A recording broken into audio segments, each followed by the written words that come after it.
So we shall proceed with our agenda. We are moving to agenda item 25,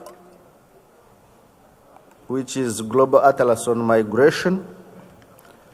Let me invite the Secretariat to introduce document 25. Thank you very much, Mr. Chairman.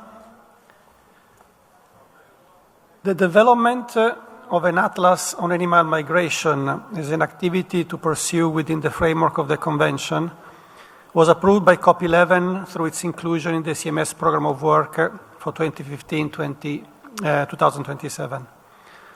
The production of the atlas was foreseen as a long-term initiative, expected to be continued also in future triennia, and to be implemented with a modular approach. Continued work on the Atlas was included in the CMS Programme of Work for 2018-2020, adopted by COP12, with specific reference to the development of two modules, an Atlas on the migration of Central Asian mammals and an Atlas on bird migration in the Eurasian African region. Doc 25 summarizes progress in the development of these two modules, as well as of a concept for the Global Atlas of Animal Migration, building on the experience gained and the analytical tools developed within the modules already being realized. I will not enter into any details in this presentation. I would like to acknowledge the very significant support being received from the governments of Germany and Italy for the development of the initiative and the pivotal role of the chair of the Scientific Council. For those interested, presentations on progress are included in a side event scheduled tomorrow at lunchtime, to which all delegates are invited. Details about the modules being produced are also included in Information 19 and Information 20. This item does not have a specific resolution or a decision associated to it. As it has been the case for the past, elements concerning the further development of this initiative are included in the proposal for the Programme of Work for the intersessional period between COP13 and COP14. The Secretariat would be interested in any feedback from parties and other stakeholders in the development of this initiative under this item. Thank you very much, Mr. Chairman. Thank you, Secretariat. I will now open the floor for comments on document 25. I recognize request for the floor from India. Thank you, Mr. Chair. India supports wholeheartedly on the development of an atlas on animal migration. We would also like to state that bird migration studies are being carried out for the Central Asian flyway region for several decades in India, Mongolia, and Sri Lanka. An India bird migration atlas has been prepared in the country some time back. India wishes to urge the CMS Scientific Council for considering preparing a bird migration atlas for the Central Asian flyway region, or include this available information in a developing global migration atlas. Thank you. Thank you, India.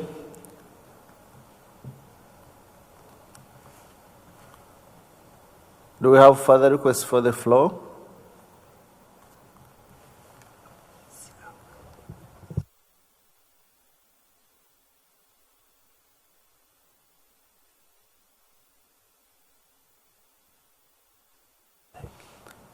The floor is open for comments from delegates.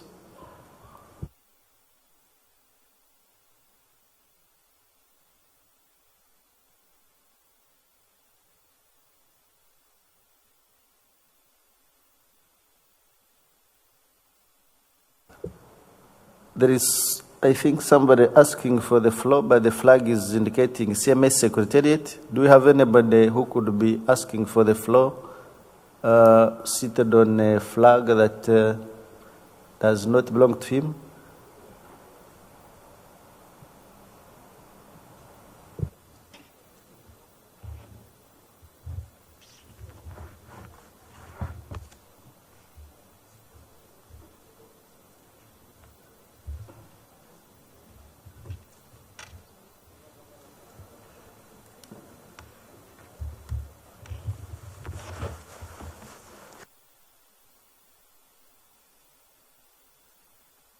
Let's take European Union. Thank you very much, Chair. The EU and its member states take note of the report. We welcome the Migration Atlas for Migratory Species in Central Asian region developed under the Central Asian Mammals Initiative. We also welcome the progress made in developing Atlas of bird migration in the African Eurasian region and look forward to its finalization in 2021. We support further development and the use of modules being developed, including to ensure interoperability with other digital databases. We would also like to encourage any further voluntary contributions to elaborate the Atlas of Animal Migration. Thank you very much, Chair. Thank you very much, EU. Do we have any further requests for the floor on this agenda item? I see none. I take it that this document is noted.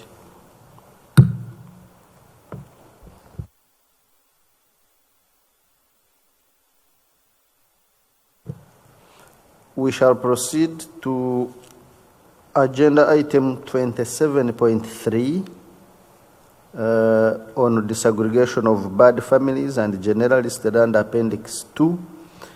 This document will be introduced by the Scientific Council, specifically Stephen Gannett. Stephen, you have the floor to introduce document 27.3.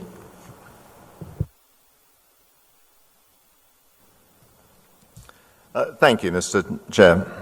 As directed by COP12, the 2,822 species contained within the 63 bird families and 3 genera listed under Appendix 2 of the CMS in an aggregated form, based on the taxonomy for birds accepted at COP12, were reviewed with respect to their movements, patterns, conservation status, using the methodology described in Attachment 1 to Document 27.3.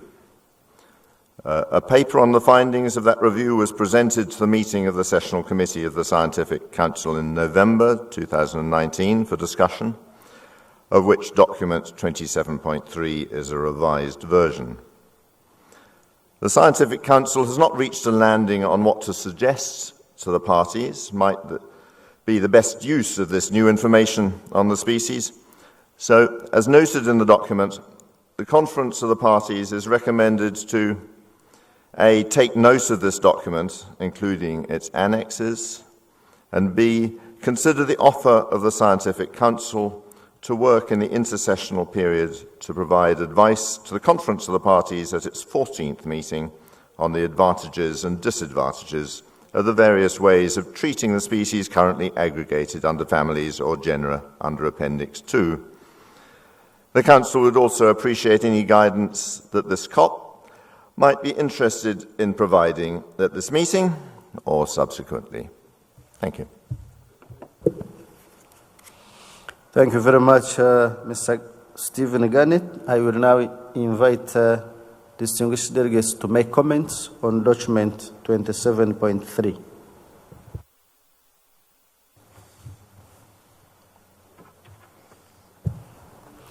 New Zealand. Thank you, Mr. Chair.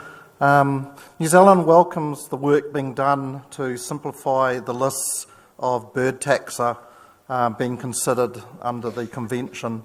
We believe that the current process will help parties to focus on species that actually are migratory, of conservation concern, and need international cooperation to maintain their populations. So we support the ongoing and current process to look at disaggregation of bird families in the appendices. Thank you. Thank you, New Zealand. European Union. Thank you, Chair. The European Union and its member states thank the COP-appointed Council for Birds and Scientific Council for the preparation of the report. We take note of the report and have some further remarks. We recognize the disaggregation of bird families and genera has different implications at species level. The migratory status, following CMS definition, is insufficiently known for some species, and the threat status of some subspecies or populations must be higher than indicated by the IUCN threat status. It is important to note that, according to the Convention text, Appendix 2 shall list migratory species that have a conservation status which would significantly benefit from the international cooperation. The benefit of the international cooperation is recognized in CMS instruments such as AEWA, Raptor MOU, Action Plan for Migratory Landbirds in the African-Eurasian region, action plans on American flyways, the Central Asian Flyway, the East Asian Australasian Flyway Partnership, and others, which all list all relevant migratory species or populations, regardless of their conservation status. Therefore, we support the further analysis of advantages and disadvantages of different approaches suggested in the report and propose to focus it primarily on the migration status.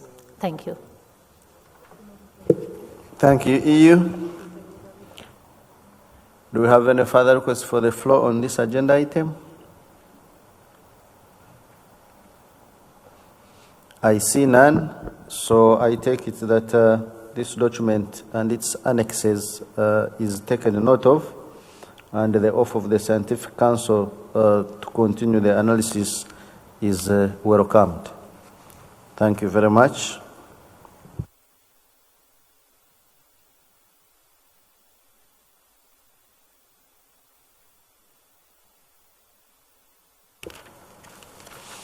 We shall now move to agenda item 26.4,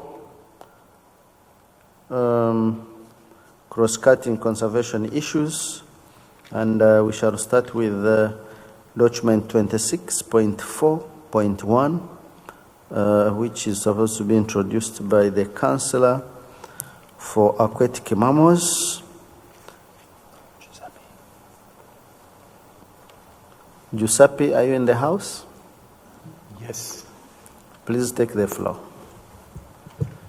Thank you, Chair. So I'm going to present to you a summary of document 26.4.1 Rev 1, Conservation Implications of Animal Culture and Social Complexity. The potential relevance of animal culture for conservation efforts was addressed in several instances in the past in a Scientific Council workshop in 2014 in London. And then there were outputs from this workshop that were used by the parties in a specific resolution at COP11. Thereby, an expert group was established to develop advice about this issue. Then after COP12 in Manila, the Conference of the Parties enlarged the focus to cover all species listed under CMS, because in the first workshop it was only cetaceans. As consequence of this, the parties had adopted decision 1275 and 1277 on the conservation implications of animal culture and social complexity, which gave, which led to a number of activities. One of them was the organization of a workshop in that was held in 2018 in Parma, Italy. That was made possible to the support of the Appennino Tosco-Emiliano National Park and Fondazione Monte Parma and the Principality of Monaco. And that workshop gave the origin, was the beginning of significant progress, including the advance in the development of this important issue that led to the preparation of a number of recommendations on the topic that was also summarized in an article that was published by the magazine Science. Also, the details of these recommendations are contained in the document, in Annex 1 of the document, but in order to proceed towards the future, I wanted to inform you that there is now a proposal for a new workshop, which is very likely to be funded by the same funding agencies that funded the first workshop, which is hopefully going to happen this year in Parma again, and that will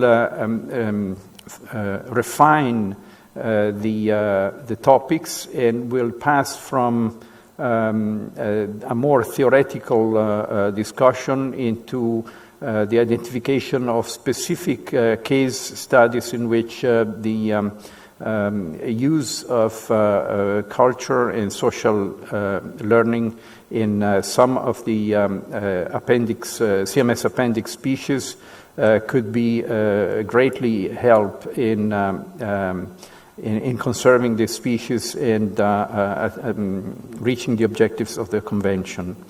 To go to the part that concerns the proposal for decisions in Annex 3 of the workshop.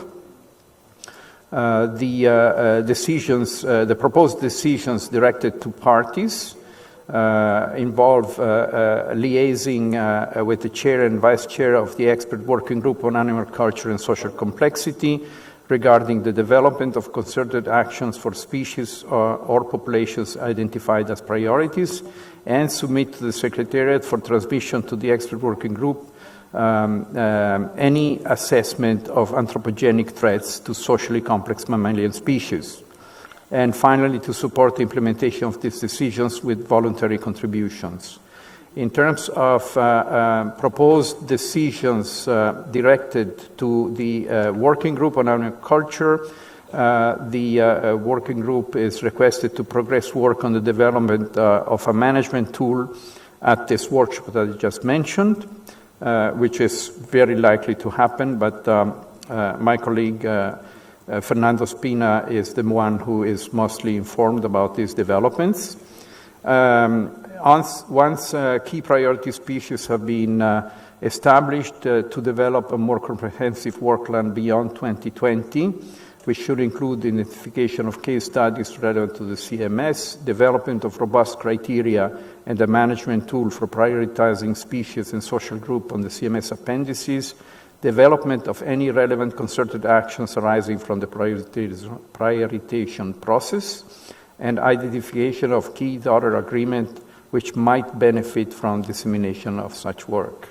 And then directed to the Secretariat to request parties to submit information on any assessment of threats to socially complex mammalian species, to convene this workshop that I mentioned, subject to the availability of resources, and finally directed to the Scientific Council to invite new appointed counselors that have relevant expertise to engage in expert working group, and consider the outputs of the expert working group on animal culture and social complexity to make recommendations to the 14th meeting of the COP. Thank you, Chair. Thank you very much. I now invite comments from the floor.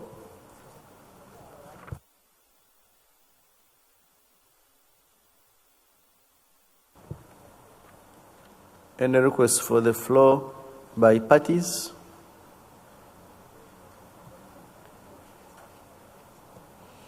United Kingdom. Thank you, Chair. We would like to thank the Secretariat, Scientific Council and Animal Culture and Social Complexity Working Group for developing this proposal and for all their work in this area so far. This is an important emerging area of conservation research, and we recognise the need to conserve the unique behavioural traits of populations. Learning offers species the opportunity to use their environment adaptively and can be important to contributing to their survival. For example, when matriarchal elephants guide their herds to food and water in times of drought. In a number of cases, learning can be regarded as culture, such as when specific ways of sourcing food are passed on within particular populations or subpopulations. This is potentially important for population management and human interactions with these species. Taking the work that has been done already and considering how the literature on animal culture can be applied practically is, we consider, an important step forward. For example, in discussions around how human interactions with species might affect the structure of a population. The UK therefore supports this proposal. We welcome suggestions from the Scientific Council and Working Group as to how this new area of research can be applied via practical management advice for the conservation of migratory species, and we look forward to hearing more in the future. Thank you. Thank you, UK. Argentina. Muchas gracias, señor presidente. Por supuesto, para nuestro país es importante que este tipo de estudios se sigan llevando a cabo para lograr un plan completo de conservación, teniendo en cuenta los diferentes aspectos que aquí se plantean. Por otro lado, estamos de acuerdo con lo planteado por UK y por eso apoyamos este documento.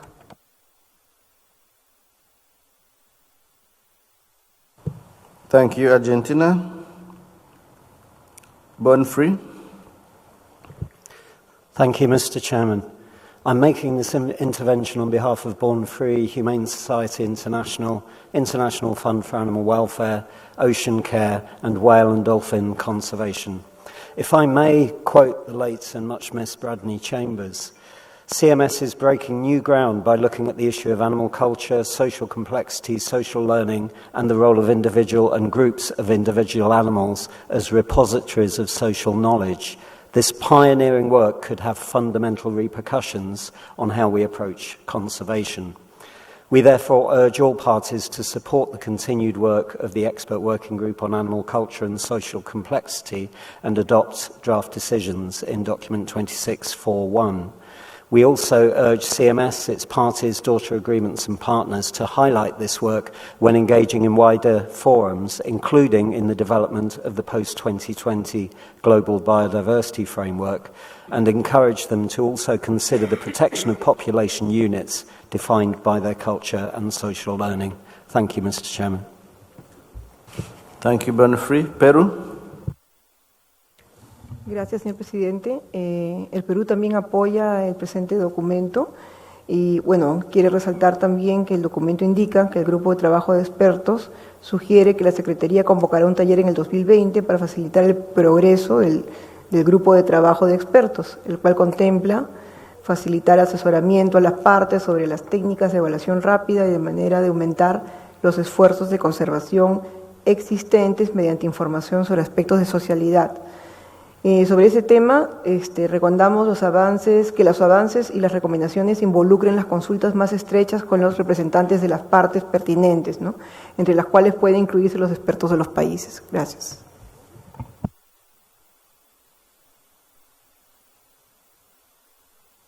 Thank you, Peru.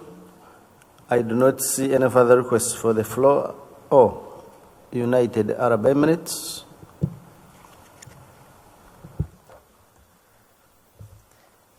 Thank you, Chair. The United Arab Emirates had some comments in regards to the definition of light pollution. It is mentioned that artificial light contributes to brightening of the sky. we would like to suggest the change of the definition to the one published by Informia as follows. Light pollution Excuse refers me, to... United Yes. Arab Emirates? On which document are you making the comments? Sorry, it's on 26.4.1. Any specific page? Is it in the draft decision? Page 4. Page 4? Yes. Page 4, okay, report from the expert working group, okay. This is a report. We are not going to adopt it here. We are only adopting decisions in Annex 3. Nevertheless, you can make your comments for noting in the proceedings of the meeting. Thank you, Chair.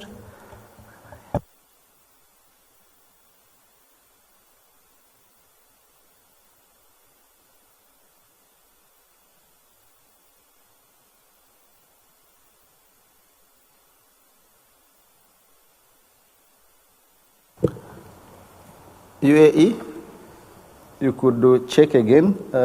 Page 4 doesn't seem to carry that definition.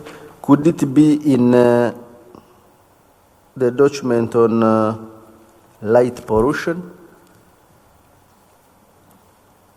UAE confirm? Yes, it's on the light pollution guidelines document. Thank you. We shall discuss that subsequently in due course, so kindly keep the comments for now. We are still finalizing document 26.4.1 on conservation implications of animal culture and social complexity. Is that fine? Thank you. I come back to you, the meeting. Do we have any objections to approving decisions in 26.4.1?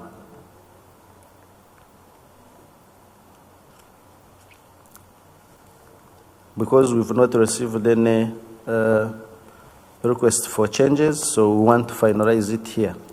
Conservation Force? Just a brief intervention, Chair, and I ask for your indulgence. It is clear that animal culture and social complexity in wildlife is an important subject, but I don't want to preempt a future intervention on human livelihoods and culture, which clearly should have a prevailing importance.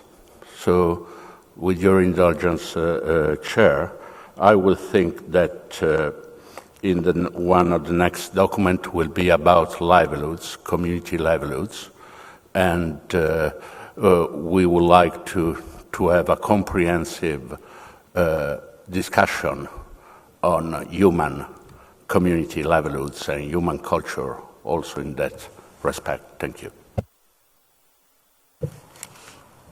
Thank you, Conservation Force. I see Senegal. Merci beaucoup, Monsieur le Président.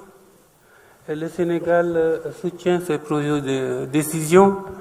Je dirais que la culture animale par rapport à la conservation des espèces de faune, aujourd'hui, c'est une question de survie de beaucoup d'espèces animales. Je veux citer le chimpanzé, par exemple, de l'Afrique de l'Ouest, qui est une espèce vraiment qui a développé des comportements adaptatifs par rapport à la dégradation de son milieu, qui sait casser des noix, qui sait filtrer de l'eau par rapport à l'augmentation de la température. Je pense que c'est aujourd'hui une proposition qui vient à son heure, que nous saluons et que nous soutenons.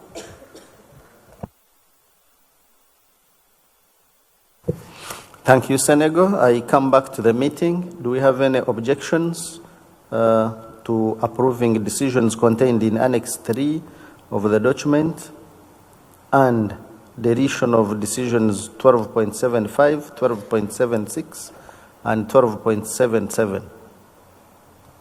Any objections to approving decisions contained in Annex 3 of the document?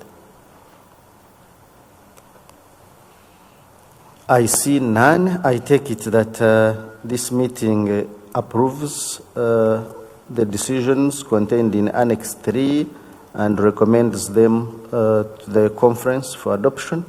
And I also take it that this meeting agrees with the deletion of decisions 12.75, 12.76, and 12.77. It is so agreed.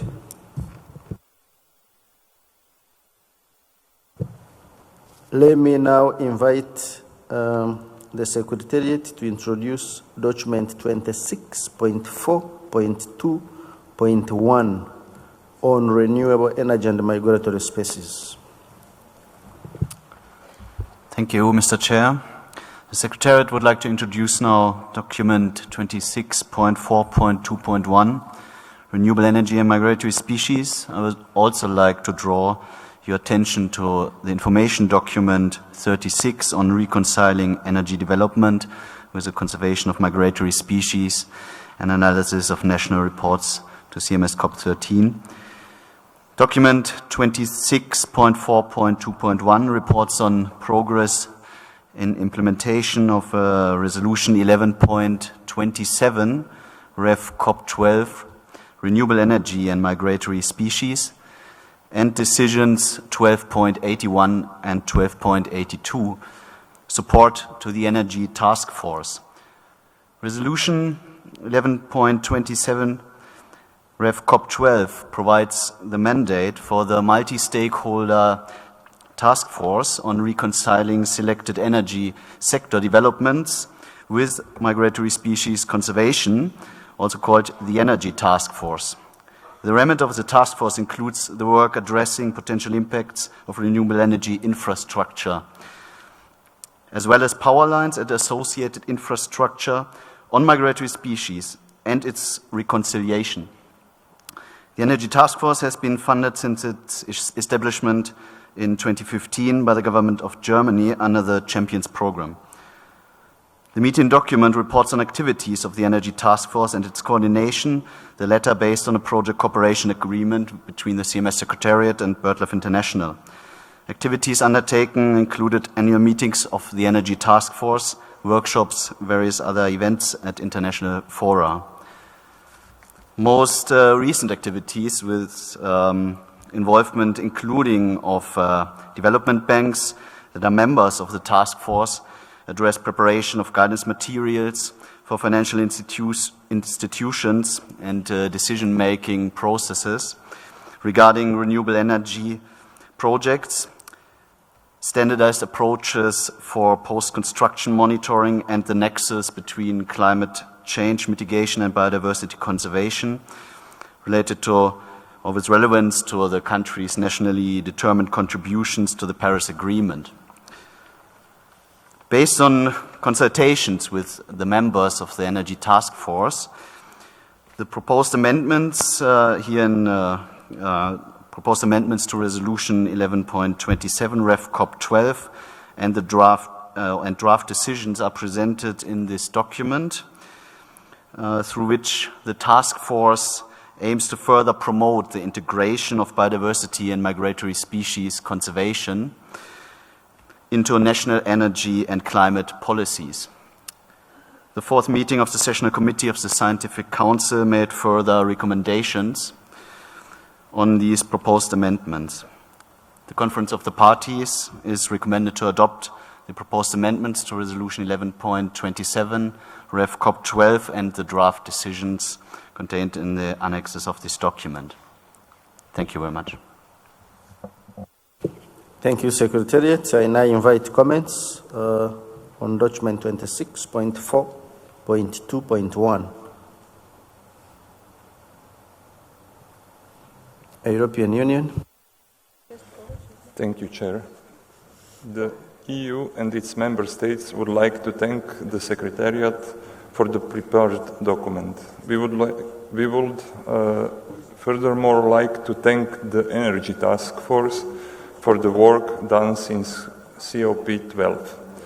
In general, we support the proposed amendments to Resolution 11.27 as well as draft decision 13.AA and 13.BB.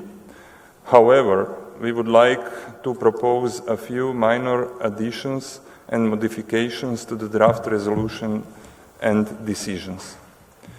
The EU considers the work of this task force to be of major importance given that the percentage of renewable energy is constantly growing in a considerable part of the states of the world.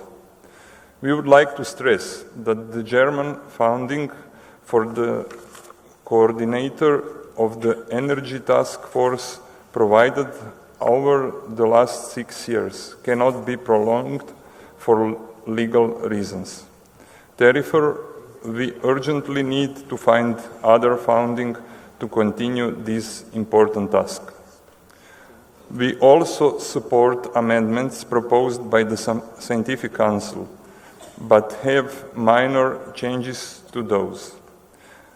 Related to the proposals on changes to hydropower, paragraph in Annex 1 of the document, we are of a position that translocation of species should be the last resort and that prior to it measures such as modification of operation of hydropower plants should also be explored in order to mitigate the impacts.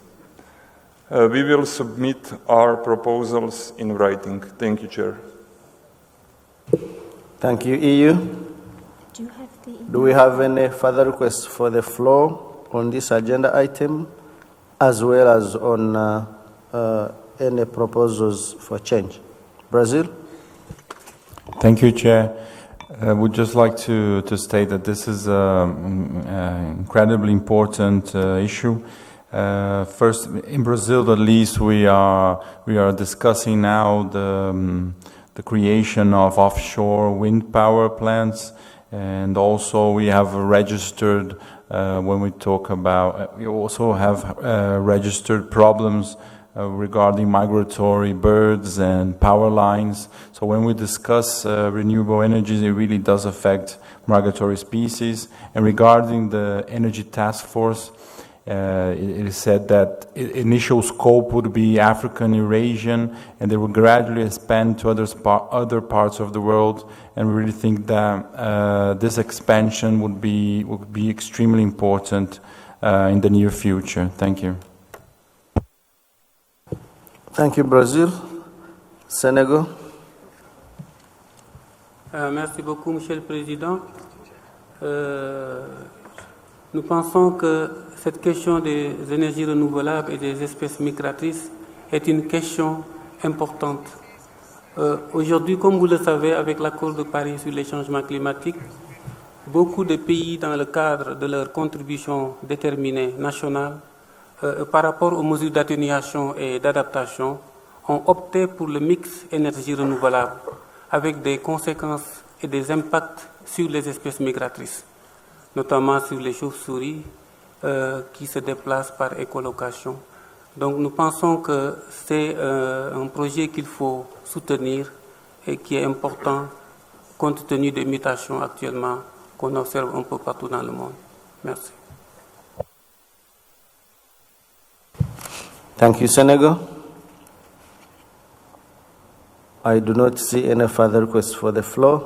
I will take it that we shall receive the comments, written comments for improvement of the text, and we shall review again the document as a CRP document after incorporation of suggested comments. Is that acceptable? I see no objection. I take it that that is the way forward on this. Those who have suggested comments, kindly forward them to the Secretariat for incorporation.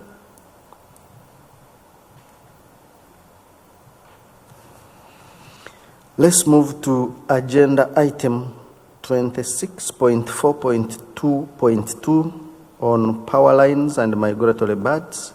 I invite the Secretariat to introduce the document. Thank you again, Mr. Chair. Secretariat now introduces document 26.4.2.2, power lines and migratory birds. Again, related to this topic, I would like to draw your attention to the mentioned information document 36 on reconciling energy development with the conservation of migratory species. Document 26.4.2.2 reports on progress to implement Resolution 10.11, power lines and migratory birds. As mentioned previously, the issue of potential impact of power lines on migratory birds is, and its reconciliation is as well addressed through the Energy Task Force and its activities. Based on consultations with the members of the Energy Task Force, the proposed amendments to Resolution 10.11 are presented in this document with the goal of further promoting the integration of biodiversity and migratory bird considerations into design and planning and the mitigation of the impact of power lines.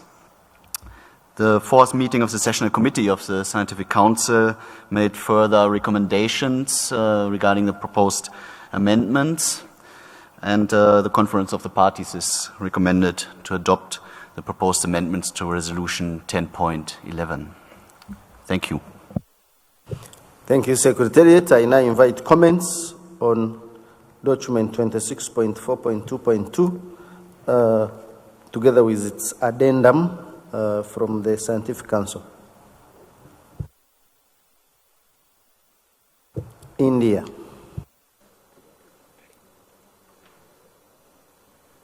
Thank you, Chair, once again for giving India the opportunity for intervention. We also thank the CMS Secretariat for the work that they have done for the power lines and migratory birds and the presentation just given now. We are generally in agreement with the introduction, but we would be very happy if modifications are made in the lines of that the resolution generally appears to be in order. However, it may be noted that in India, environmental impact assessment studies are not required for transmission projects. Further, in the proposed amendment to Resolution 10.11, page 5, para 1, the word new proposed may be substituted by large scale. We are also going to give our point of view through a written statement. Thank you, Chair. Thank you, India. Please forward your proposed changes to the Secretariat for consideration. European Union. Thank you, Chair. The European Union and its member states would like to thank the Energy Task Force for the work done since COP12.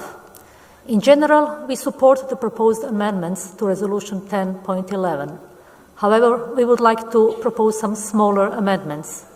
In the preamble part, in the paragraph mentioning CMS and CMS instruments, we suggest addition as well as national legislation in a number of countries. To the paragraph mentioning mitigation measures, we suggest adding retrofitting of hazardous overhead power lines. And to the reference of existing EU LIFE program to take measures to protect species from electrocution and collision, we suggest adding recent MOS projects on Bonelli seagull and Spanish imperial eagle. We also suggest an addition to operative paragraph 2.1, adding wording including an appropriate ecological assessment in case protected and critical areas for the affected species are likely to be affected. We also support amendments proposed by the Sessional Committee of the Scientific Council. The EU and member states will submit the proposed amendments in writing. Thank you. Thank you. EU. Perú. Gracias, señor presidente. El Perú también apoya las enmiendas realizadas a la resolución 10.11 que aparecen en el anexo 1 y nos es pertinente resaltar que en el Estado peruano se ha actualizado en el 2019 el reglamento para la protección ambiental en las actividades eléctricas, en cuyo acápite denominado Conservación de la Diversidad Biológica se promueve que las actividades eléctricas incluyan medidas de prevención, mitigación, rehabilitación o compensación ambiental, según corresponda, priorizando las especies categorizadas como amenazadas en la legislación nacional y aquellas que se encuentran protegidas por convenios internacionales como lo es la CMS. Gracias.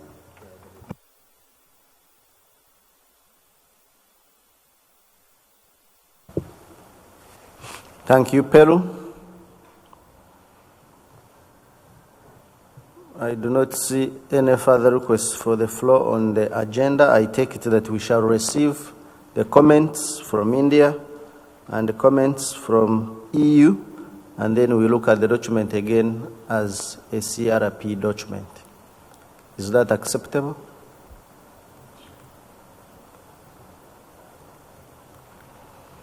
I see no objection, so it will be the way forward on the document.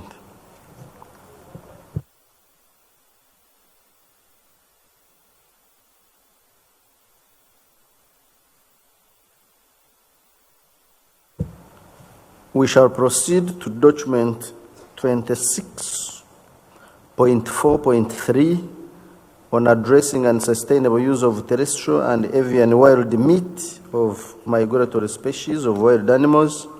I will invite the Secretariat to introduce this document.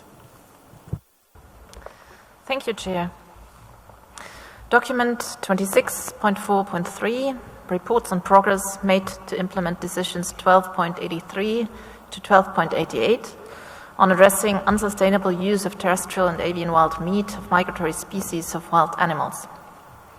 Due to the lack of funding, the Secretariat was not able to conduct the study foreseen in Decision 12.83a. Hence, the Secretariat is requesting to renew the decisions adopted by COP12 with a number of amendments to reflect the changed circumstances. The Scientific Council recommended the adoption of the decision and proposed a correction to Decision 13.cc, as well as to reinstate paragraph B2 of Decision 12.83 into the decision before you. The COP is invited to consider the amended decisions as contained in Annex 1 of the document, including the comments provided by the Scientific Council contained in the addendum to the document. Thank you, Chair. Thank you very much. I will now open the floor on document 26.4.3 and its addendum from the Scientific Council.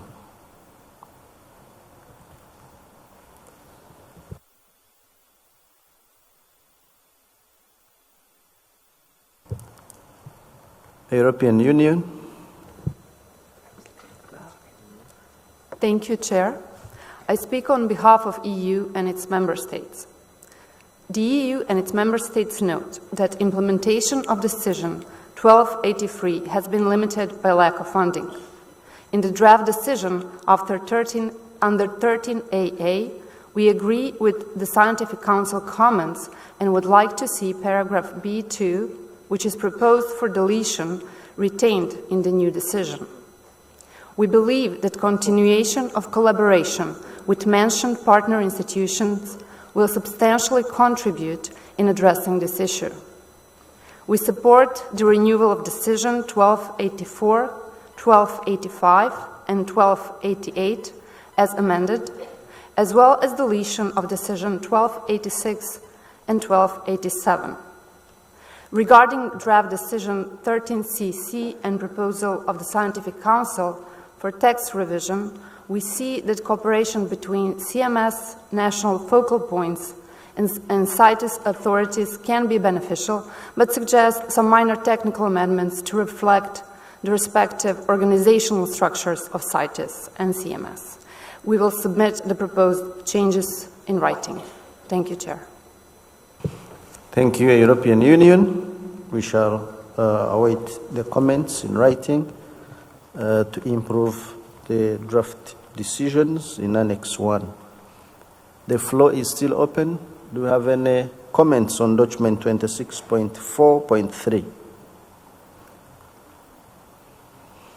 I see no request. I take it that we shall receive the comments from EU and incorporate it in the draft decisions together with the addendum from the Scientific Council, and then we look at it as a CRP document later on.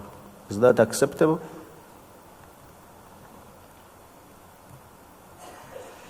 I see no objection.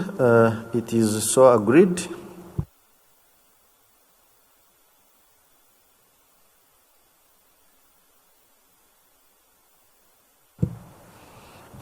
We shall move to document 26.4.4 on improving ways of addressing connectivity in the conservation of migratory species. Let me invite the Secretariat to introduce the document. Thank you, Chair. This document provides an update on the implementation of Resolution 1226 and Decisions 1291 and 93 on on improving ways to addressing connectivity in the conservation of migratory species. Since 2017, the Secretariat has been undertaking a large array of activities to promote and share information on connectivity with multiple partners. Many of these activities are also related to the Secretariat's engagement in the process to develop a post-2020 framework, as well as the second work program of IBES. Also, as a result of that, this year, connectivity is in the spotlight by being at the core of this COP and the theme of the World Migratory Bird Day. The document proposes to adopt the amendments in Resolution 1226 in Annex 1, to adopt the draft decisions in Annex 2 that amend decisions 1292 and 93, and renew draft decision 1292 in Annex 2. Most of the additions to the resolution come from decision 1293. Because of their long-term nature, these provisions are better thought to fit the resolution rather than the decision. I would like to point out that the Scientific Council made recommendations on both the resolution and decisions, which are contained in Addendum 1, and we seek your guidance on whether they are accepted. Thank you. Thank you, Secretariat. I now invite comments from distinguished delegates on document 26.4.4.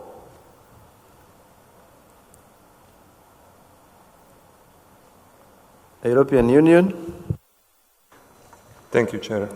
The EU and its member states would like to thank the Secretariat for promoting and sharing information on connectivity with multiple partners. We note that implementation of Decision 12.93 C and D has been hampered due to the lack of capacity in the Secretariat. We agree that sharing and review of information on connectivity requires continuous effort and support, reflecting this in a Resolution 12.26 rather than in a decision. In general, we support the proposed amendments to Resolution 12.26 and draft decision 12.91 and 12.93, as well as a renewal of decision 12.92. We have proposals for smaller amendments that we will submit to the Secretariat in writing. Thank you. Thank you, EU. Brazil. Thank you, Chair. We support this document and we recognize the importance of enhancing and promoting connectivity. However, we would like to suggest the exclusion of paragraphs 6, 7, and 8 of the proposed resolution in Annex 1. These are excessively detailed suggestions and may not correspond to each country's technical, administrative, and budgetary reality. We'll be sending this by writing also. Thank you. Thank you, Brazil. IUCN.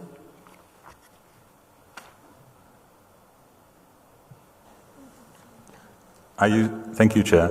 IUCN welcomes the amendments to Resolution 1226 and Decisions 1291 to 1293, proposed in Document 26.4.4, together with the revisions proposed by the Scientific Council in Addendum 1.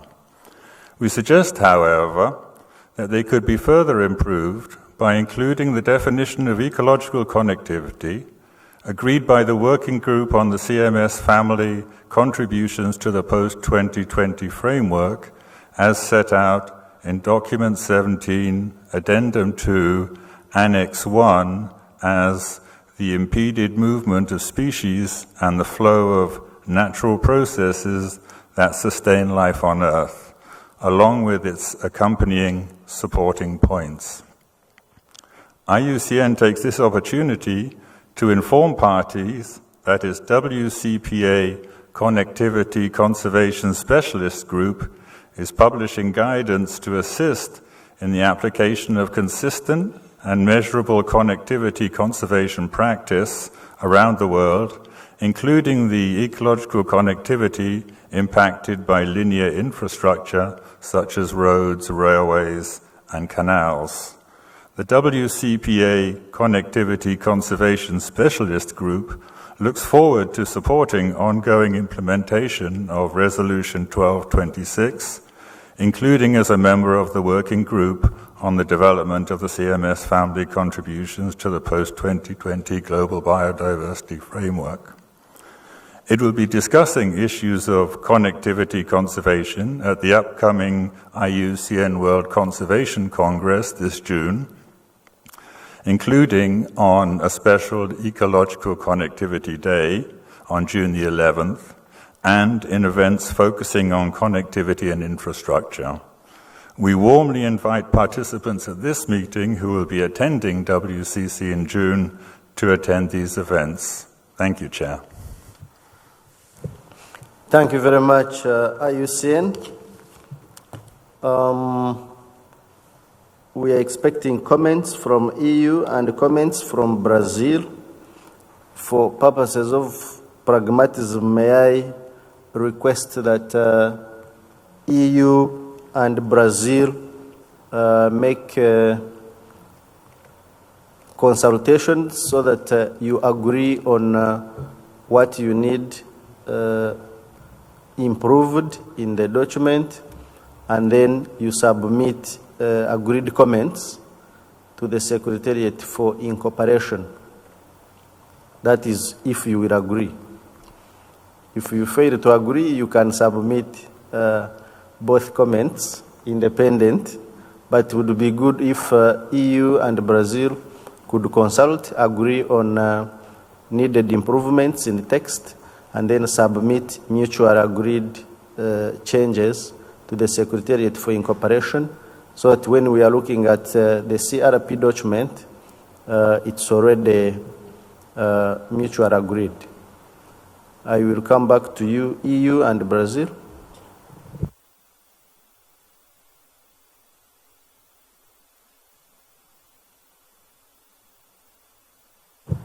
EU.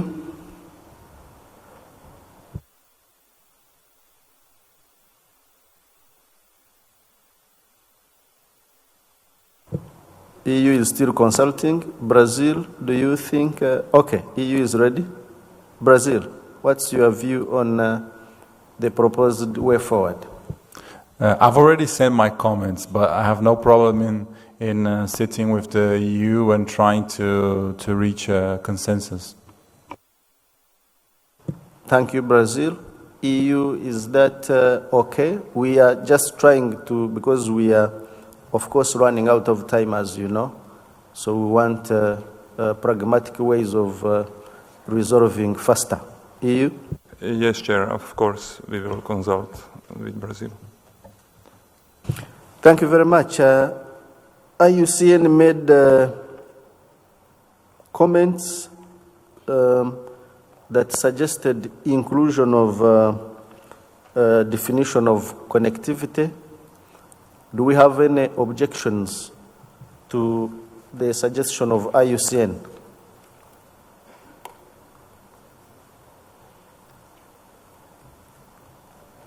I think it is generally agreed. I do not see any objections, so the improvement by IUCN can be included.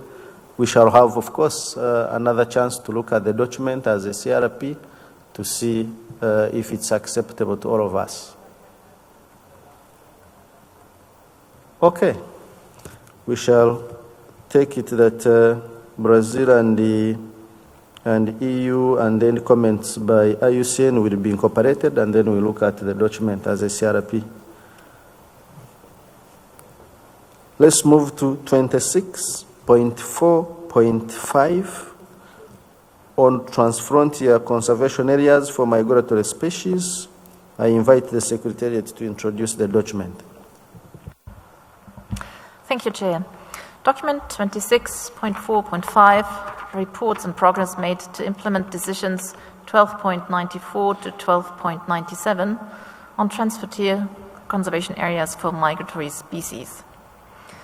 With regard to decision 12.95A and with funding from the European Commission, the Secretariat contributes to the implementation of the cross-regional wildlife program, supporting countries of Southern and Eastern Africa with the establishment of transfrontier conservation areas, in short, TFCAs.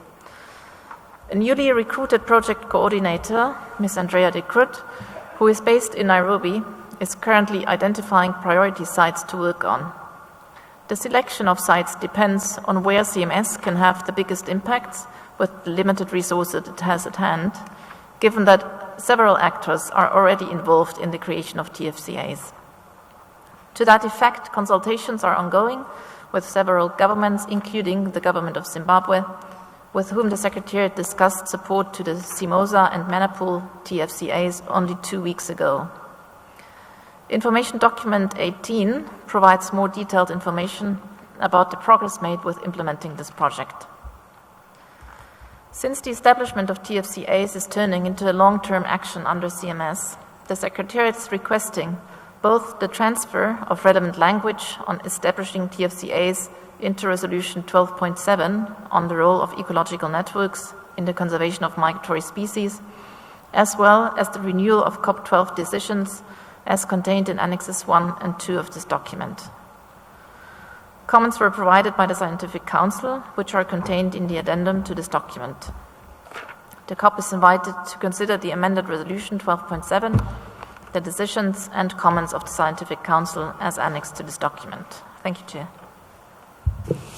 Thank you, Secretariat. I now invite comments on document 26.4.5 and the addendum from the Scientific Council. I see India. India, you have the floor. Thank you, Chair, for giving India another opportunity intervening for the presentation just made by the CMS Secretariat. We note with extreme thankfulness that we are in total agreement with the presentation and the creation of trans-frontier protected areas. India is also embarking on the process of creation of trans-frontier protected areas with its neighbors.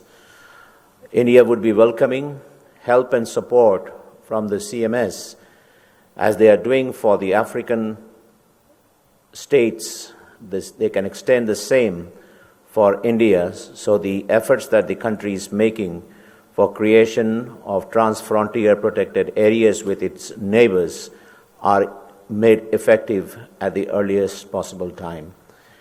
We are also submitting a written statement in this regard, and we thank CMS Secretariat for introducing such an important issue. Thank you, Chair. Thank you, India. European Union. Thank you, Chair. European Union and its member states would like to thank the Secretariat for preparing the documents necessary for continuation of activities on transfrontier conservation areas for migratory species. We generally support amending the Resolution 12.7 as well as decisions 12.94 to 12.96 as proposed by the Secretariat. However, we would like to propose some further amendments. In the Resolution 12.7, we find the preamble as well as operative paragraphs too long and difficult to follow. We would therefore like to propose the grouping of the paragraphs of similar subjects. We also support the small amendments proposed by Scientific Council to our preambular paragraphs of the resolution. Additional amendments to both annexes are highlighting the importance of regional cooperation, ecological connectivity, the effective management of sites, as well as decision-making based on best available science. The EU and its member states will submit the proposed changes in writing. Thank you, Chair. Thank you, EU. Brazil.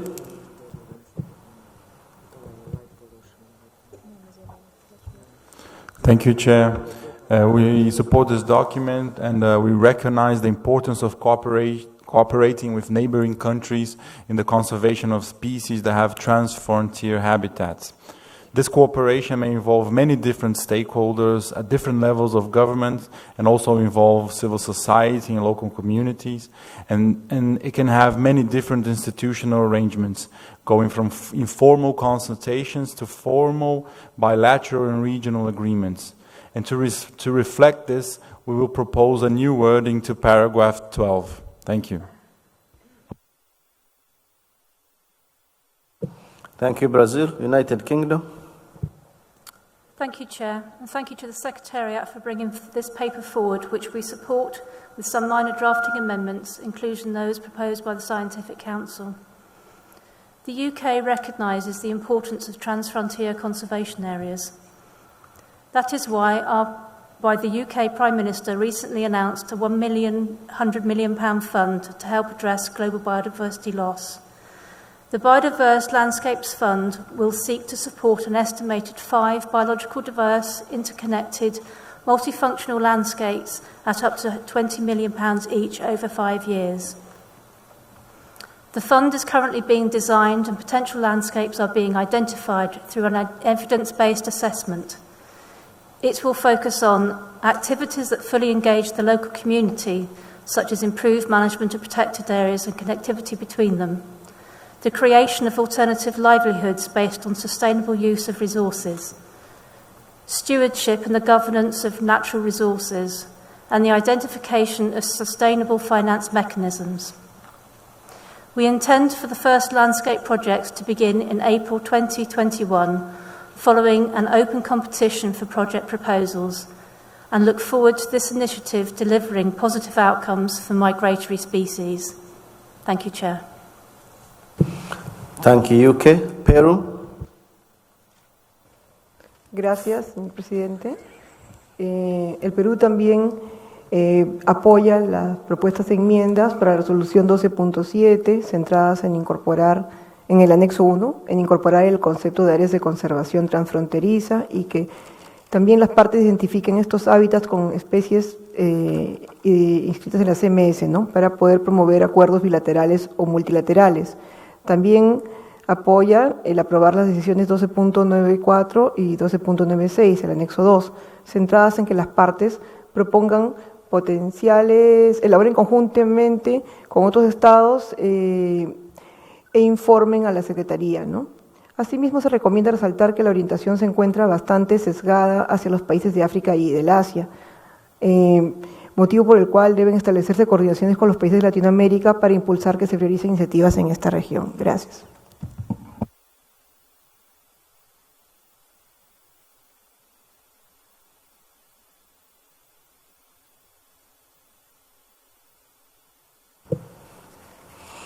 Thank you, Peru. I propose that we receive comments from EU, Brazil, UK, we incorporate them in the document together with the comments of the Scientific Council, and then we look at it as a CRP document with those amendments. Is that agreeable?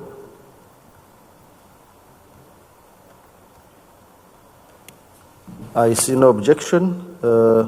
It is so agreed. The Secretariat will receive and incorporate comments and post a CRP document on the same.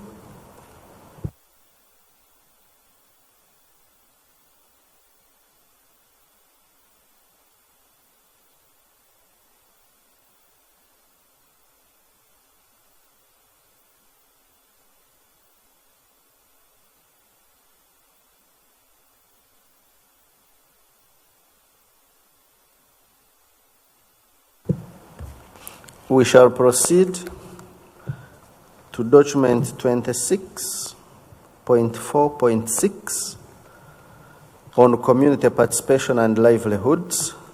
This document will be introduced by the Secretariat. Let me invite the Secretariat to take the floor. Thank you, Mr. Chair. The Secretariat would like to introduce document 26.4.6. The document reports on progress to implement decisions 12.98 to 12.100, community participation and livelihoods. The document recommends the renewal of decisions with proposed amendments as contained in the annex.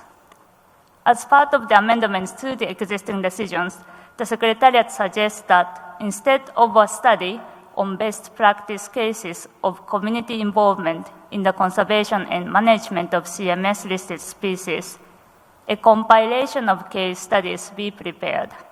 Such compilation is expected to shed light on particular challenges and opportunities with managing migratory species at the community level, such as cooperation and coordination between communities across national borders. The Scientific Council provided comments as contained in document 26.4.6/add1.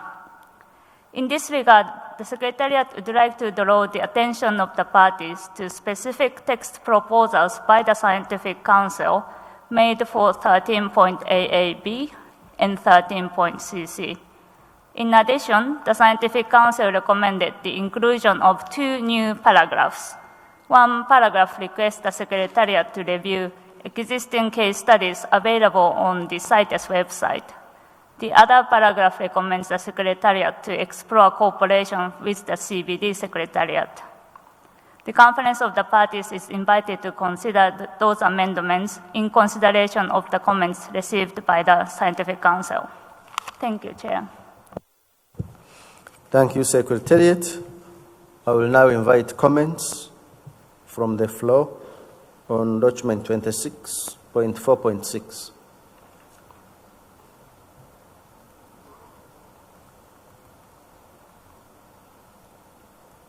I invite comments from parties on document 26.4.6. I see Mongolia. Thank you, Chair. Mongolia welcomes the report provided by the Secretariat on community participation and livelihood and its amendments as well. As a nomadic and small population country, the government of Mongolia always encourages community-based approach and always acknowledge generous contribution from the herders on implementation, not only for the wildlife, but its habitat. Thank you. Thank you, Mongolia. I will take Bangladesh. Thank you, Chair. Community participation is very urgent for the conservation of migratory species. In Bangladesh, we practice management approach for the conservation of protected area, and this is a very successful approach in Bangladesh. Generally, community people participate in different level of co-management area, co-management council, co-management executive committee, village conservation forum, people's forum, and community patrol group. This is very successful. And Bangladesh CMC, that is Co-Management Committee, already received UN Equator Prizes for the best practice of degraded wildlife sanctuary management. And also women-led community patrol group in Bangladesh also get Wangri Maathai prizes. This is indicate that community people ensure the best conservation practices in Bangladesh. And Bangladesh endorsed this decision. But I also suggest that some case study is required for identifying best practice all over the world. Then it will be helpful to conserve the migratory species in the community level, because migratory species habitat very close to poor people community. It's not close to rich people. So it should be mind that community people participation must be ensured and livelihood should be ensured for the better conservation of migratory species. Thank you, sir. Thank you, Bangladesh. We take India. Thank you, Chair, for again allowing India to make an intervention in the very important subject which is being discussed. We support the point of views expressed by Mongolia and Bangladesh, especially in a country like India with such huge population. We can't think conservation of wildlife, especially the conservation of migratory species, without the involvement of the local population. India is wedded to the idea of conservation through participation, and they have already enunciated policy for the same. India has large number of forest protection committees and eco-development committees which have been involved in the protection of forest, and these communities have changed the entire scenario of forest and wildlife conservation in the countries in the past 2.5 decades.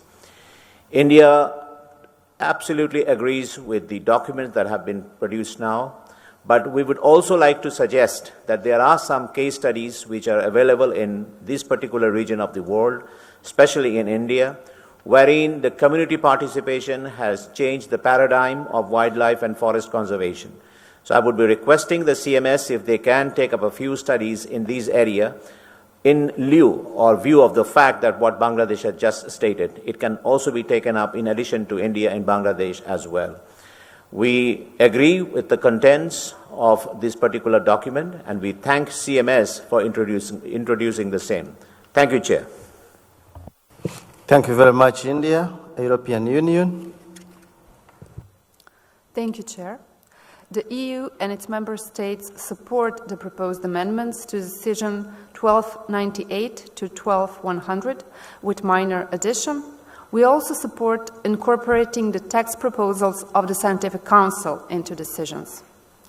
We support strengthening collaboration with other MEAs regarding their experience in community participation, on which CMS can build upon. We will submit our minor changes in writing. Thank you, Chair. Thank you, EU. Senegal.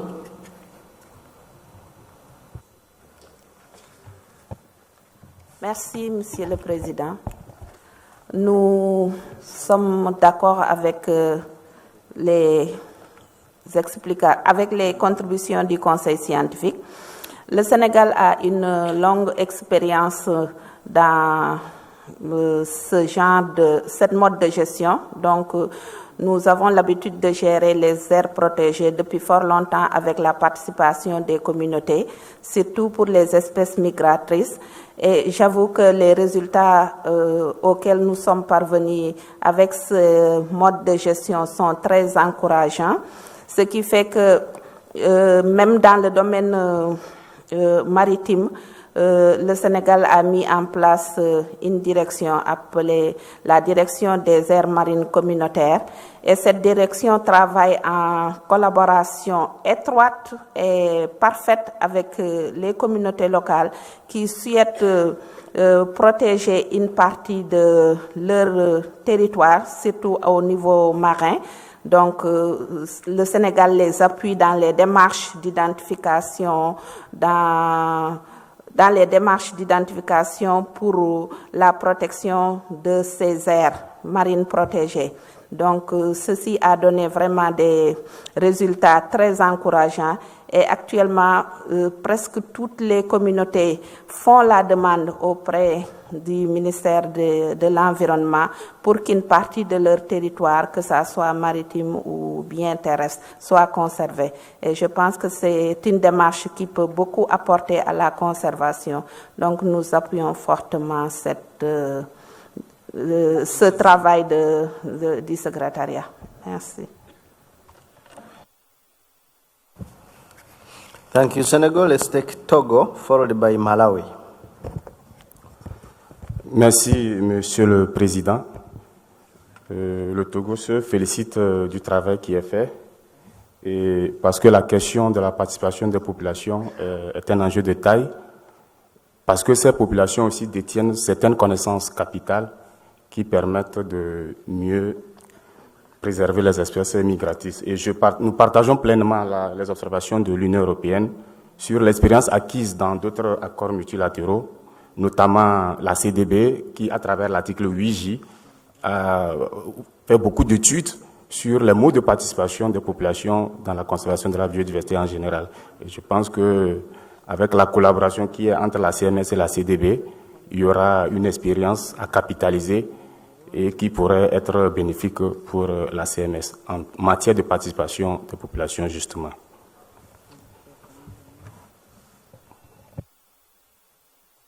Thank you, Togo. Malawi.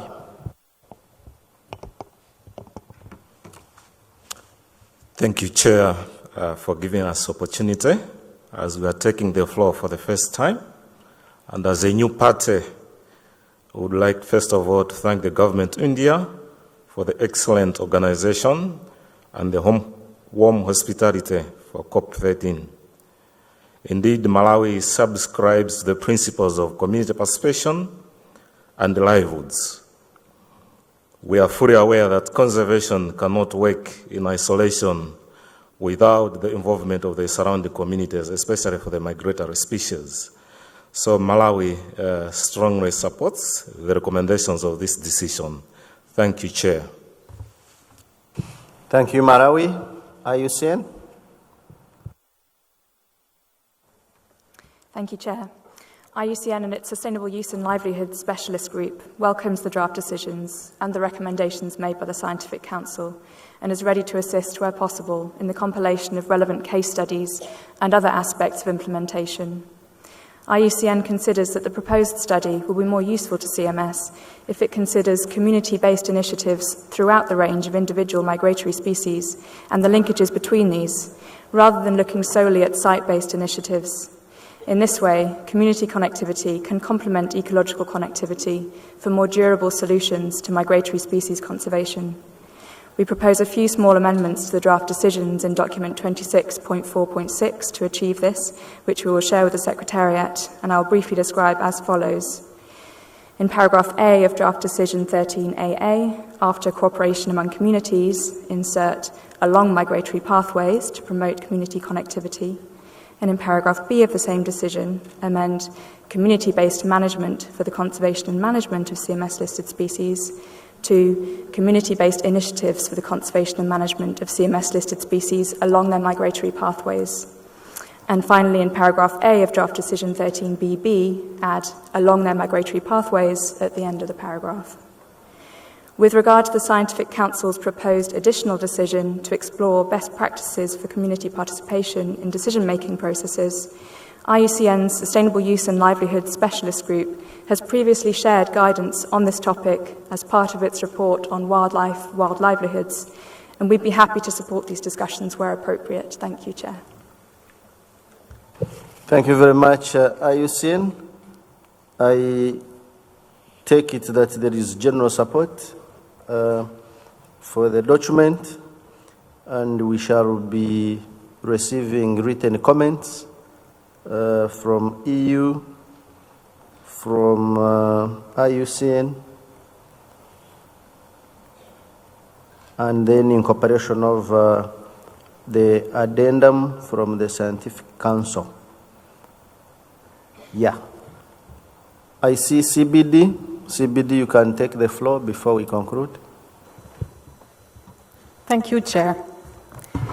The IPBES Global Assessment reminds us that traditional territories of indigenous peoples and local communities are the last bastions of biological and cultural diversity in a sea of degraded ecosystems. Much of the world's terrestrial, wild, and domesticated biodiversity lies in areas traditionally managed, owned, used, or occupied by indigenous peoples and local communities. Indeed, over a quarter of the global land area is under such management, 35% of it being formally protected and 35% remaining areas being terrestrial areas with very low human intervention. The Convention on Biological Diversity has a long history of promoting community involvement in the conservation of wildlife. Mainly, the Convention provides the most explicit recognition of the links between traditional knowledge and biodiversity conservation through obligations of parties to respect, preserve, and maintain knowledge, innovations, and practices of indigenous and local communities. The links between traditional knowledge and customary sustainable use of biodiversity through obligation of parties to protect and encourage customary sustainable use of biological diversity in Article 10C of the Convention. Additionally, Aichi Biodiversity Target 18 of the Strategic Plan for Biological Diversity 2011-2020 provides that by 2020, the traditional knowledge, innovations, and practices of indigenous and local communities relevant for the conservation of sustainable use of biodiversity and their customary use of biological resources are respected and fully integrated and reflected in the implementation of the Convention, with the full and effective participation of indigenous and local communities. The Conference of the Parties to the CBD decided that the Working Group on Article 8J should have indigenous peoples and local communities' participation to the widest possible extent in its deliberations, in accordance with the rules of procedures. Enhanced participation practices in the Working Group developed good practices over the years, including measures such as the nomination of indigenous co-chairs to assist the chairperson of the meeting, as well as indigenous peoples and local communities co-chairs for sub-working groups and contact groups. The nomination of one IPLC representative for each of the 7 geopolitical areas established under the United Nations Permanent Forum on Indigenous Issues to form an IPLC bureau to work as friends of the bureau. And enhanced opportunities to make interventions on all agenda items. Additionally, to further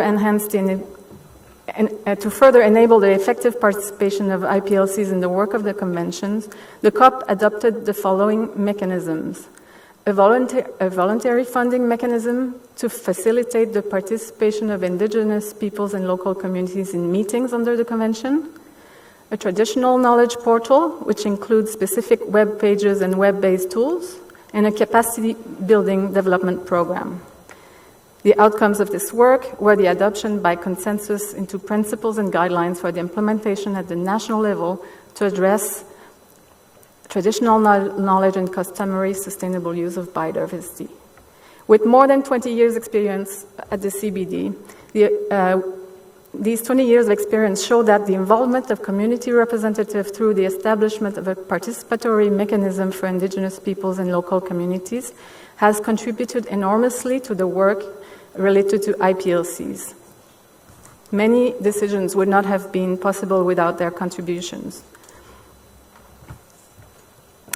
Including the full and effective participation of IPLCs and establishing a formal mechanism for them to contribute to the decision-making processes could help CMS support the following areas: community-based wildlife management, community involvement in addressing illegal wildlife trade and other related topics, conservation and sustainable use of CITES-listed species in exporting countries, and migratory species.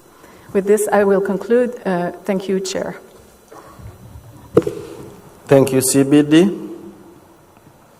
I will take it that we shall receive the comments from the parties that have expressed improvement of the document together with IUCN, and then the Secretariat will incorporate them together with the addendum of the Scientific Council, and we look at it again as a CRP document. Do you have any objection to that suggested way forward? I see no objection, so the comments will be received and incorporated. Thank you. Let me invite the Secretariat to introduce document 26.4.7 on impacts of plastic pollution on aquatic, terrestrial, and avian species. Secretariat, please. Thank you, Mr. Chair. The Secretariat would like to introduce document 26.4.7. This document seeks to raise to the attention of the parties emerging issues regarding the impact of plastic pollution on non-marine species. Draft decisions are contained in the annex. Parties may also wish to refer to Addendum 1 of this document, which contains the comments from the Scientific Council. The document explained that historically, scientific research on plastic pollution has focused on impacts on marine species.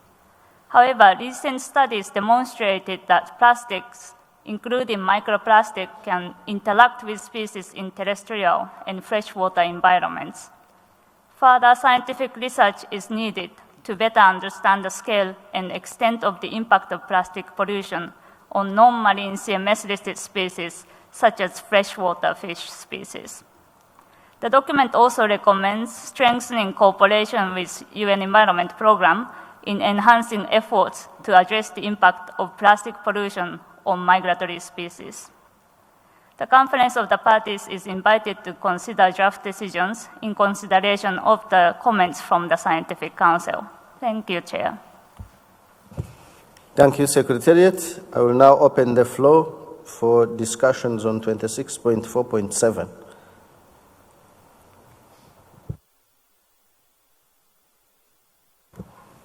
European Union. Thank you, Chair. The EU and its member states consider it important to direct more attention to the impacts of plastic pollution on species living in terrestrial and freshwater habitats.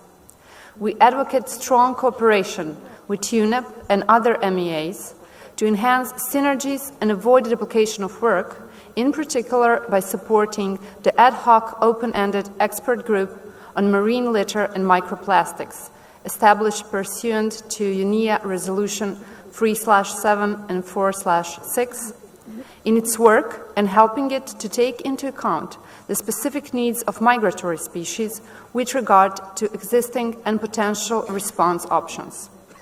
We support adoption of draft decision 13AA, BB, and CC with minor additions, which we will submit in writing. Thank you, Chair. Thank you, EU. Seychelles. Thank you, Mr. Chair. Seychelles would like to thank the Secretariat for preparing the document on the emerging issues regarding the impacts of plastic pollution on non-marine species, and we fully support the document and its proposed decisions. As it mentioned in the document, since COP12, there have been a number of major developments with regards to the international policy on plastic pollution. However, the situation little changed, and Seychelles, as a small island development state, as any other small island development state, is currently receiving unprecedented amounts of world plastic waste arising from global mismanagement. Despite having set out to remove as much accumulated plastic litter as possible from our coastlines, this is not possible to do so with 115 islands and a population of only 98,000 inhabitants.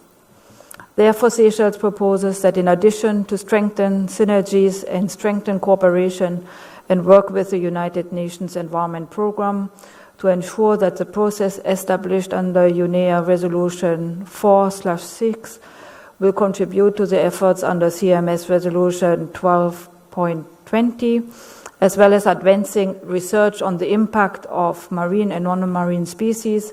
A paragraph is also included in document 26.4.7, Annex 1, encouraging parties, intergovernmental and non-governmental organizations and stakeholders to identify and mobilize financial resources to support activities and initiatives towards combating and removing accumulated marine debris in areas of high importance for migratory species on the basis of the precautionary principle. Thank you, Mr. Chair. Thank you, Seychelles. Let's take Senegal. Merci beaucoup, Monsieur le Président. Et nous remercions aussi le secrétariat d'avoir présenté ce projet de décision. Nous considérons que la pollution plastique sur les espèces marines, aquatiques, terrestres et aviaires est une question importante et qui menace beaucoup les espèces migratrices.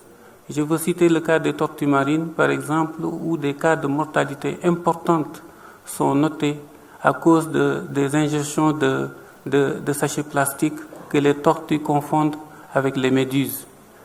Récemment, au niveau du Sénégal, le gouvernement a voté une loi portant interdiction du sachet plastique au Sénégal. Et cette loi a été promulguée et adoptée et promulguée en 2019 par le Sénégal. Donc nous encourageons les États à soutenir ce projet de décision qui est important pour la survie de beaucoup d'espèces migratrices. Merci.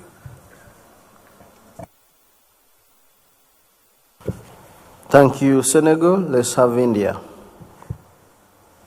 Thank you, Chair, for giving India the opportunity to intervene in this very important issue. We thank the CMS Secretariat for bringing this document. It's a matter of great concern for the international community, and it is also a great concern for India that plastics are creating pollution not only in the marine conditions but also in the riverine as well as the terrestrial protected areas. India is well aware of the fact and have issued advisories to all the managers of the protected areas to make these areas single-use plastic free by 2022.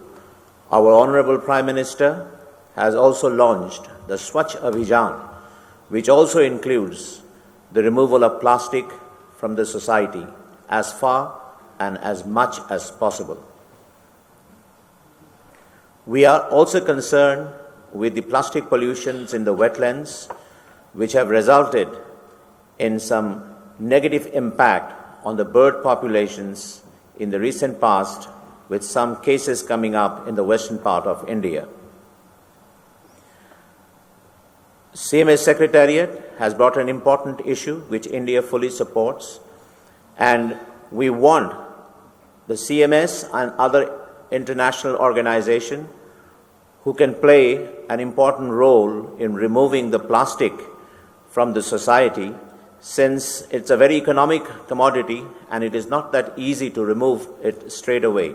So we need some support, maybe financial support, policy support from UNCMS and other such organizations to get rid of the plastic pollution, which is acting as a menace in protection of the wildlife and migratory species. We are also going to submit a written statement in this regard with minor modifications, and we again thank you, Chair, for giving India the opportunity. Thank you.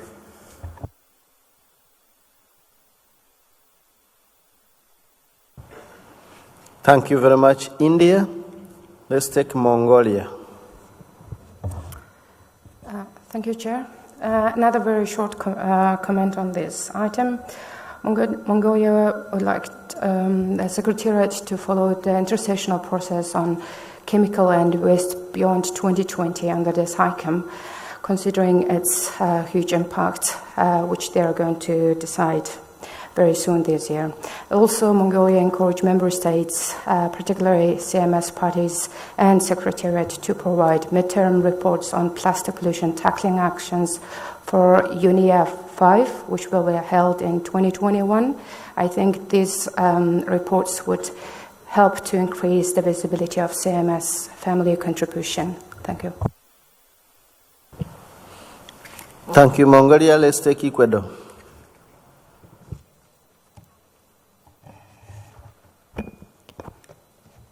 Gracias, señor presidente, por permitirme intervenir. Respecto a este documento, el gobierno de Ecuador lo aprueba totalmente debido a que como gobierno tenemos muchísimos años trabajando en campañas para evitar la contaminación tanto en las playas como en los estuarios y somos conocedores que el tema de la contaminación por plástico no solamente está afectando a nuestros animales marinos, sino también a nuestras especies terrestres, que de manera esencial el plástico está obstruyendo el aparato respiratorio y digestivo de los animales, que obviamente afecta la supervivencia de estos y rápidamente mueren. Entonces, completamente estamos de acuerdo con este documento y su aprobación. Sin embargo, es importante señalar que el Ecuador, en la COP14 del Convenio de Basilea y en el Convenio de Estocolmo, la delegación ecuatoriana se reunió con representantes de la WWF en Ginebra para un intercambio de ideas, para una posible cooperación, para diseñar una estrategia que involucra la creación de un grupo de países amigos en el mandato para evaluar las posibilidades de negociación futura hacia un instrumento internacional sobre los desechos plásticos, para lo cual se cuenta con un punto focal de desechos peligrosos y no peligrosos que permitirá intercambiar los instrumentos y los insumos para este tipo de estrategias. Muchas gracias. Thank you, Ecuador. Let me take Peru. Solo el Perú también apoya, al igual que nuestro vecino país Ecuador, este documento, y solo resaltar también que la ministra del Ambiente del Perú, el Ministerio del Ambiente del Perú, ha elaborado una resolución 2018-2019 en el cual se regula el uso de plásticos de un solo uso. En el Perú se está promoviendo bastante el no uso del plástico y bueno, estamos en toda una campaña para concientizar a la población por todos los efectos adversos que sobre el ecosistema y la biodiversidad tiene, que ya se han dicho. Gracias.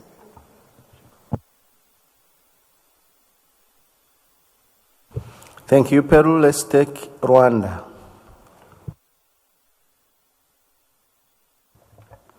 Thank you, Chair. Since it's my first time to take the floor, let me congratulate you upon your election to chair this Committee of the Whole.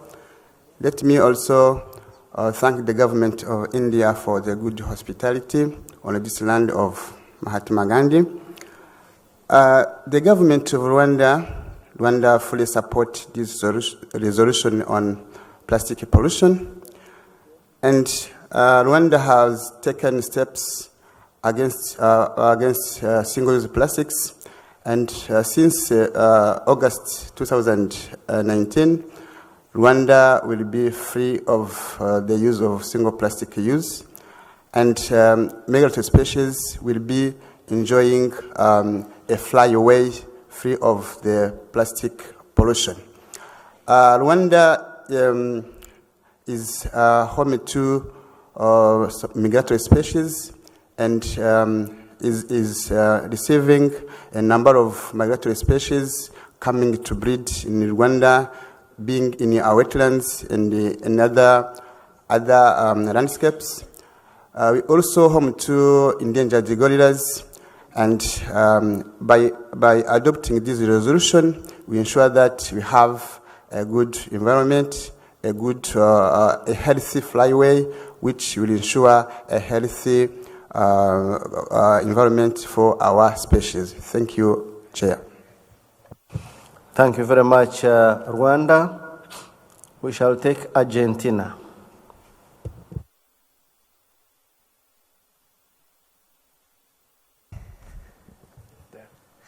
Muchas gracias, señor presidente.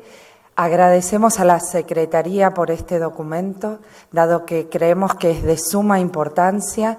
La Argentina en este momento está implementando muchas medidas para el control del uso del plástico y prohibición, por ejemplo, del uso de los sorbetes en nuestro territorio. Muchas gracias. Thank you, Argentina. Let's take UNEP. Thank you, Chair. As highlighted in the document introduced by the CMS Secretariat, the fourth session of the United Nations Environment Assembly last year adopted Resolution 4/6 on marine plastic litter and microplastics, requesting the UNEP Executive Director, among others, to strengthen scientific and technical knowledge on marine litter and strengthen collaboration and cooperation among various stakeholders in taking immediate action towards the long-term elimination of discharges of litter and microplastics into the oceans. It also extended the mandate of the ad hoc open-ended expert group on marine litter and microplastics established by the UN Environment Assembly Resolution 3/7.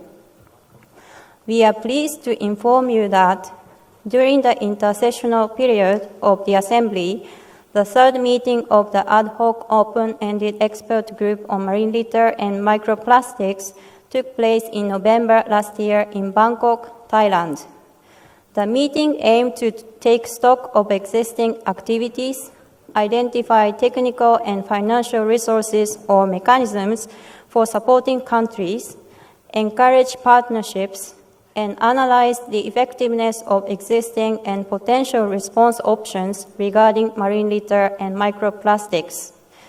As a follow-up to this meeting, the fourth meeting of the ad hoc open-ended expert group will be held in Peru from 4th to 8th of May this year.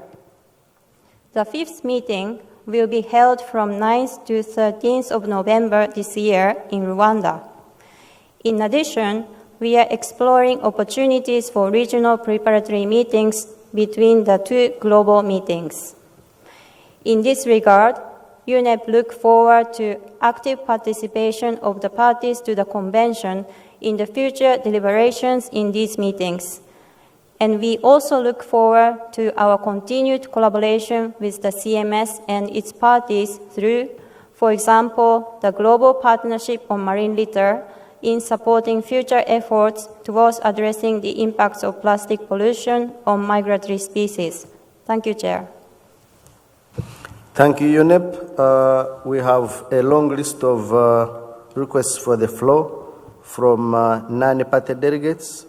In the interest of time, I want to request that you submit written comments so that we can proceed, because we are again behind schedule. And my sincere apologies. Kindly submit written comments to the Secretariat for incorporation. So, to conclude this document, we shall receive the comments for integration, and then we shall look at it as a CRP document again. Do you have any objections to that proposed way forward?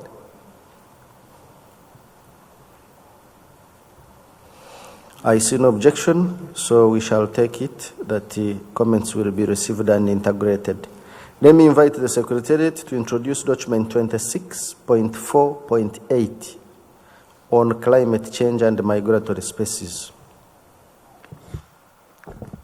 Thank you very much, Mr. Chairman. This document reports on progress in the implementation of decisions 12.72, 12.73, and 12.74 on climate change and migratory species, and in undertaking activities implementing provisions of Resolution 12.21, climate change and migratory species. The document also reports on climate change-related activities included in the Programme of Work for 2018-2020, annexed to Resolution 12.2. For the sake of time, I will not enter into any details of the activities reported, while remaining ready to provide any clarification. I would like only to point out that activities included in Programme of Work 2018-2020 that could not be undertaken due to lack of funding have been reconducted in the proposal for the program of work for the intersessional period between COP13 and COP14. In terms of recommendation to the Conference of the Parties, the document recommends to take note of the document, delete decision 12.73 as completed, and then adopt draft decisions contained in annex to the document, which amend decisions 12.72 and 12.74. The document was reviewed by the fourth meeting of the Sessional Committee of the Scientific Council. Comments of the Sessional Committee are included in Addendum 1 to the document. Some of these comments have implications on the draft decisions, and the Secretariat looks forward to guidance from the Committee of the Whole on how to take them into account in the revision of the draft decisions. The Sessional Committee of the Scientific Council also made proposals for activities to be undertaken in the intersessional period between COP13 and COP14. Some of these activities have been tentatively included in the proposed program of work for the intersessional period. With your permission, Mr. Chairman, I would like to ask Professor Colin Galbraith, the COP-appointed Counselor for Climate Change, to provide some details on these proposals.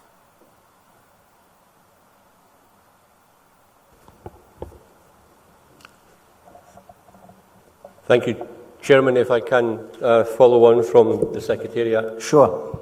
Thank you.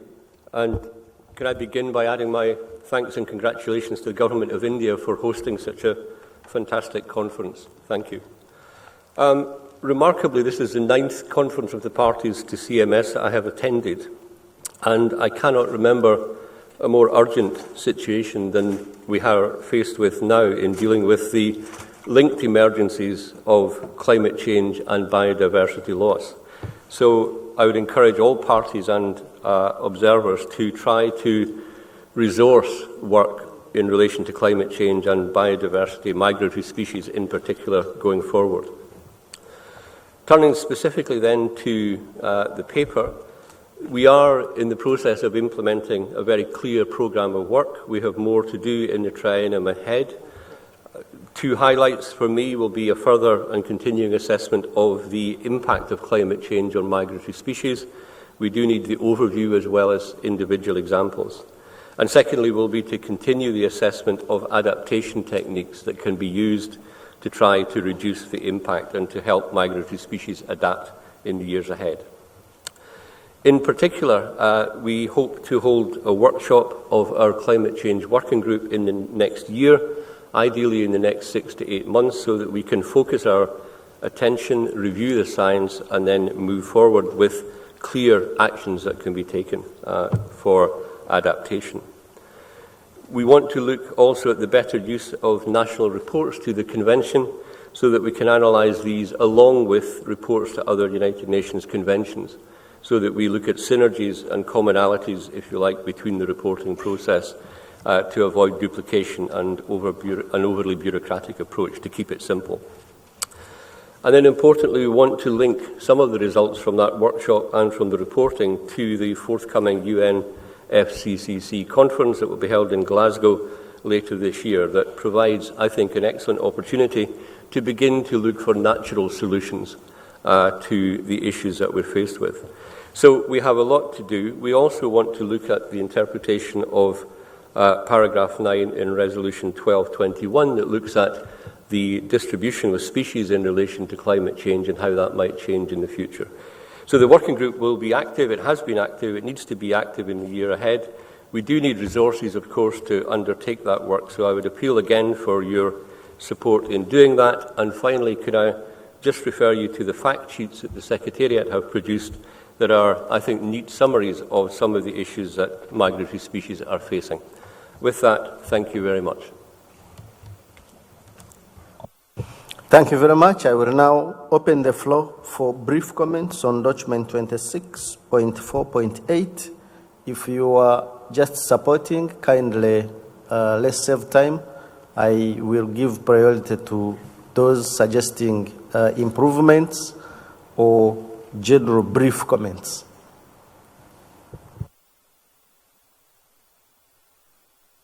Brazil. Thank you very much, Chair. Brazil recognizes the importance of discussing the impact of climate change on migratory species, and we support its program of work. Nevertheless, as we said before during discussions on document 20, we have opposed the creation of additional reporting activities that represent a heavy burden on technical staff that have to answer the multiple requests that come from many multilateral organizations. Because of that, we have to concentrate efforts on the national reports, adapting it to resolutions and decisions approved by the Conference of the Parties. In that sense, we propose the deletion of paragraph 13.bb of the annex and its replacement with the following text. The Secretariat shall identify information gaps regarding the implementation of the program of work on climate change and take them into consideration while evaluating the needs to revise the national report format. Thank you. Thank you, Brazil. European Union. Thank you, Chair. The EU and its member states take note of the analysis undertaken by the Secretariat of the activities to implement Decision 1273 and the Resolution 1221. We agree on the deletion of the Decision 1273 as it has been implemented. However, we regret that climate change-related activities included in the program of work for 2018-2020 have not progressed due to the lack of funding. Currently, we stress the need for action in the next biennium. We support adoption of the draft decision 13AA and 13CC with amendments proposed by a scientific council. We share the view of scientific council that it is unlikely that the development of the separate questionnaire to support better reporting on the implementation of the resolution 1221 will produce significantly better results than the national reporting template. Similarly, like our Brazilian colleagues, we propose to further develop guidance associated to the national reports for relevant section of the existing template. We also, in line with the comments of the Scientific Council, highlight the need to lower reporting burdens through using the existing synergies under other instruments, in particular UNFCCC, CCD, and CBD. The EU and the member states will provide our comments in writing. Thank you, Chair. Thank you, EU. Ramsar. Mr. Chair, I will be very short. The Ramsar Convention on Wetlands has explicitly recognized the importance of carbon-rich wetlands, such as peatlands and blue carbon ecosystems for climate change mitigation, and has called upon the contracting parties to minimize the degradation as well as promote restoration and improve management practices on those wetlands types that are important carbon stores.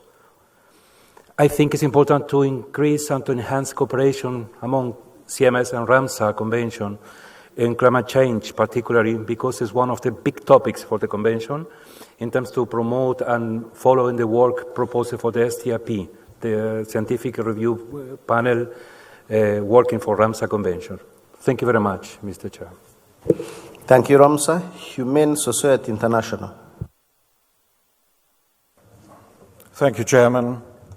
Humane Society International, speaking on the behalf of its offices all around the world, comes to the microphone for the first time here, and whilst I will be brief, I must join with others, of course, in thanking India for its exemplary hospitality in this wonderful venue, where we also greatly appreciate the fine artwork that inspires our activities here. And we should also congratulate you, Chairman, and others elected to lead this important Conference of Parties. And, Chairman, we welcome Amy home. The nexus between this convention and what is clearly the most pressing issue of our age, climate change, may appear to some to be somewhat obscure, and we can look at this in a negative or in a positive way.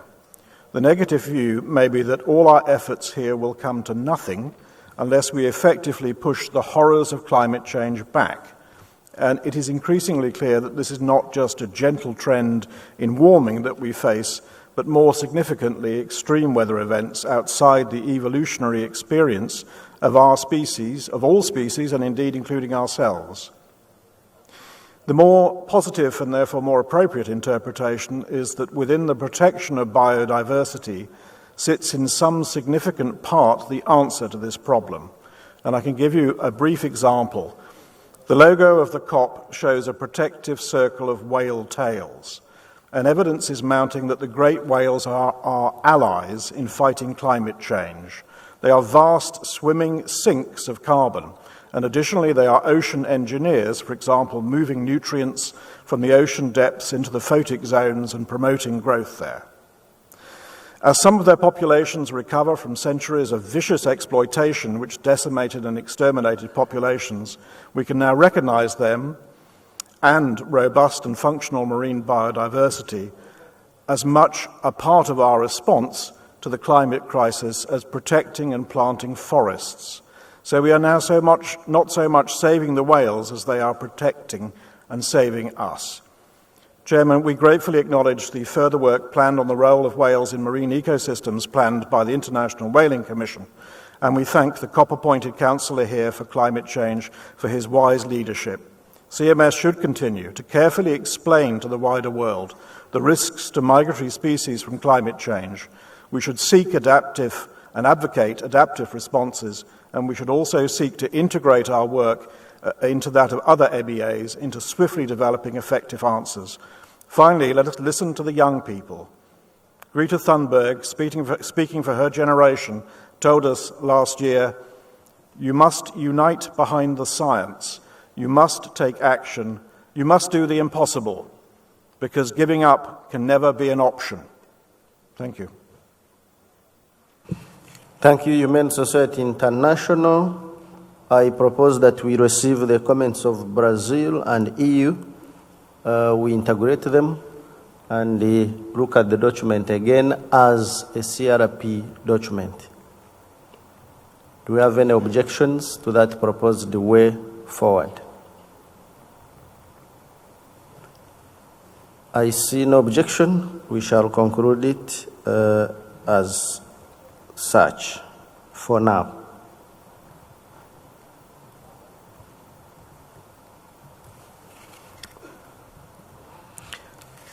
We shall proceed to agenda item 26.4.9, light pollution. I will invite a representative of Australia to introduce document 26.4.9 on light pollution guidelines for wildlife, including marine turtles, seabirds, and migratory shorebirds. Australia, you have the floor. Thank you, Chair. The purpose of this document is to share with our colleagues Australia's National Light Pollution Guidelines for wildlife. The guidelines at the moment include marine turtles, seabirds, and migratory shorebirds. As we all know, artificial light is increasing around the world and is recognised as an emerging issue for the conservation of migratory species. It has also been shown to disorientate marine turtles and migratory shorebirds. It's also been shown to impact on the timing of flowering in plants and sleep patterns in people. The aim of the guidelines is to ensure that artificial light is managed so that wildlife is not displaced from important habitat and is able to forage, reproduce and disperse. The guidelines provide a framework for management for artificial light that can be applied across all migratory species. The guidelines advocate a best practice approach to lighting design and include simple recommendations such as starting with natural darkness, using lighting controls such as timers and motion sensors, and only lighting the intended area.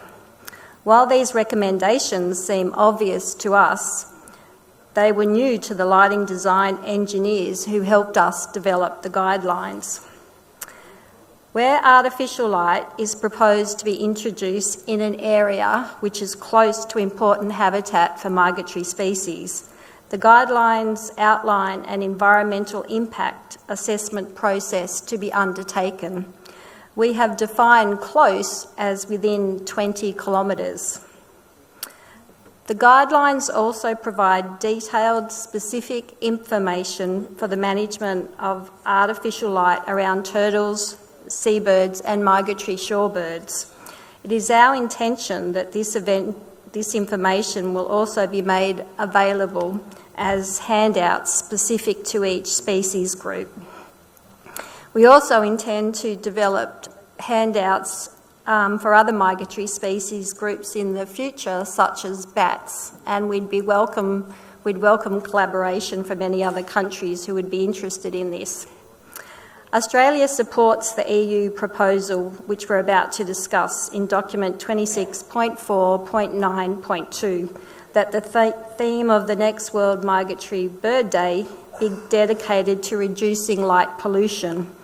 We have worked to incorporate relevant issues from the proposed EU resolution into a merged resolution that can be found at Addendum 1 to document 26.4.9.1. Thank you. Thank you, Australia. EU had submitted a document also on light pollution. Let me invite EU to take the floor on the document 26.4.9.1.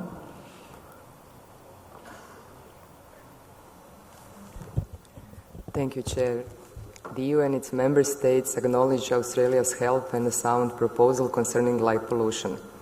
We welcome the successful work of the CMS Scientific Council to create a merged version with respect to EU's proposal in the new draft decision, and we also propose to continue our work in this version of the document.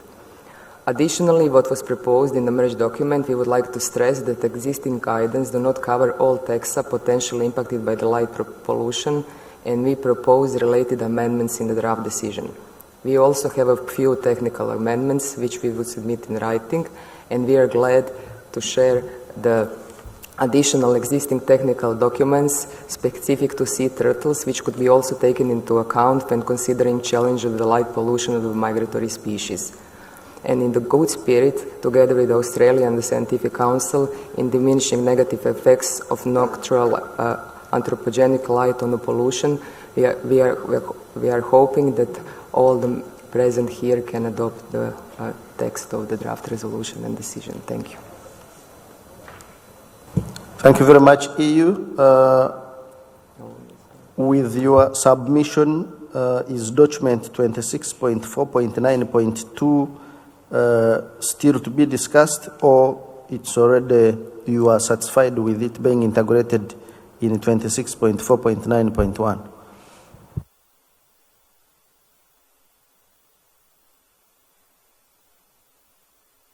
EU? Yes, Chair, we can agree with your proposal with the amendments we just read out. Thank you, EU. I will now open the floor for discussion of document 26.4.9.1 and, if you so wish, 26.4.9.2. We can discuss them together and we come up with one outcome. So I will open the floor. I recognize New Zealand. Thank you, Mr. Chair. New Zealand thanks Australia for producing these guidelines on light pollution. They've proved very useful already in New Zealand in addressing some issues we have had regarding the impacts of artificial lights on our nocturnal seabirds. Light pollution is an increasing threat to seabirds breeding around New Zealand, as it is in many other countries, as indicated in the EU document. The scale of onshore lighting from urbanisation and offshore lights from fishing fleets and cruise ships presents an increasing risk to nocturnally active species attracted to these bright light sources. New Zealand is funding new research to investigate what types of artificial lights are more attractive to seabirds and determine ways to reduce the risk from artificial lights, especially on our fishing vessels. This information will be made available to CMS parties once these reports are produced. Thank you. Thank you, New Zealand. United Arab Emirates, you had comments on light pollution earlier on. Thank you, Chair. The comment was reflected in the scientific council document, which is attached to the document. Thank you. Thank you, UAE. So you are satisfied the addendum addresses the matter? And therefore you support the addendum, is that right? Yes, sir. Yes, Chair. Thank you. Thank you very much. I will open the floor again for comments from parties and other delegates. Brief comments. I see none. I take it that there is a general agreement that EU will provide the comments and the two documents be integrated, and then we shall look at the outcome of the merged documents as a CRP paper, which incorporates addendum from the Scientific Council. Is that acceptable as a way forward?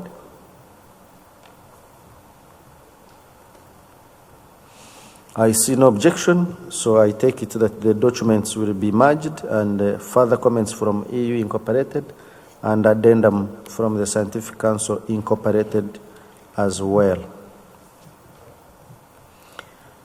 Let's now take document 26.4.10 on insect decline and its threat to migratory insectivorous animal populations.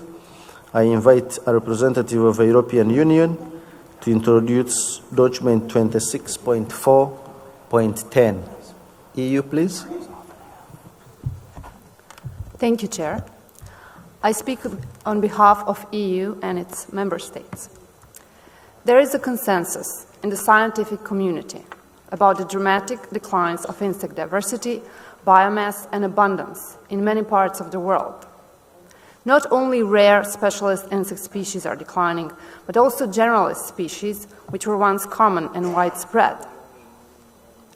Long-term studies show high extinction rate for some insect taxa and general loss in insect biomass and abundance on local levels, between 75 and 98% of decline, including in the protected areas, so despite the absence of land use change.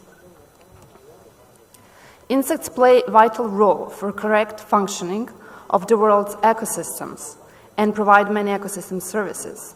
They are an essential food resource for many vertebrate species, including insectivorous migratory species.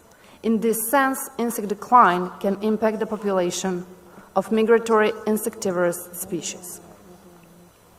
Therefore, the EU and its member states would like to put forward this resolution and decision on insect decline. The resolution calls for an analysis and action concerning the insect decline and its cascading effects on migratory insectivorous species. The draft decision requests the Scientific Council to assess the current understanding of this issue and to consider development of guidelines to improve the situation. Assessing the impacts of the main factors behind insect biomass decline is key to finding solutions to this important issue.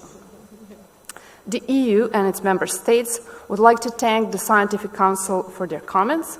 We are open to discuss amendments proposed by Scientific Council and to include many of the amendments into the text with some minor changes that we can submit in writing, or I can read them out now. Thank you, Chair. Thank you, European Union. I will now invite comments from the floor on document 26.4.10 and the addendum from the Scientific Council. Senegal. Merci beaucoup, Monsieur le Président. Parler des insectes, c'est parler aussi de la classe d'animaux la plus riche, la plus diversifiée, mais également la moins connue actuellement. Et malheureusement, ces insectes subissent un déclin considérable à cause de ce que l'Union européenne a présenté tout à l'heure. Nous soutenons cette résolution et nous soutenons également les recommandations du Conseil scientifique, notamment dans le cadre de la recherche et de la collecte de données sur les impacts du déclin des insectes sur les animaux insectivores, notamment sur les aux oiseaux et les chauves-souris insectivores. Merci.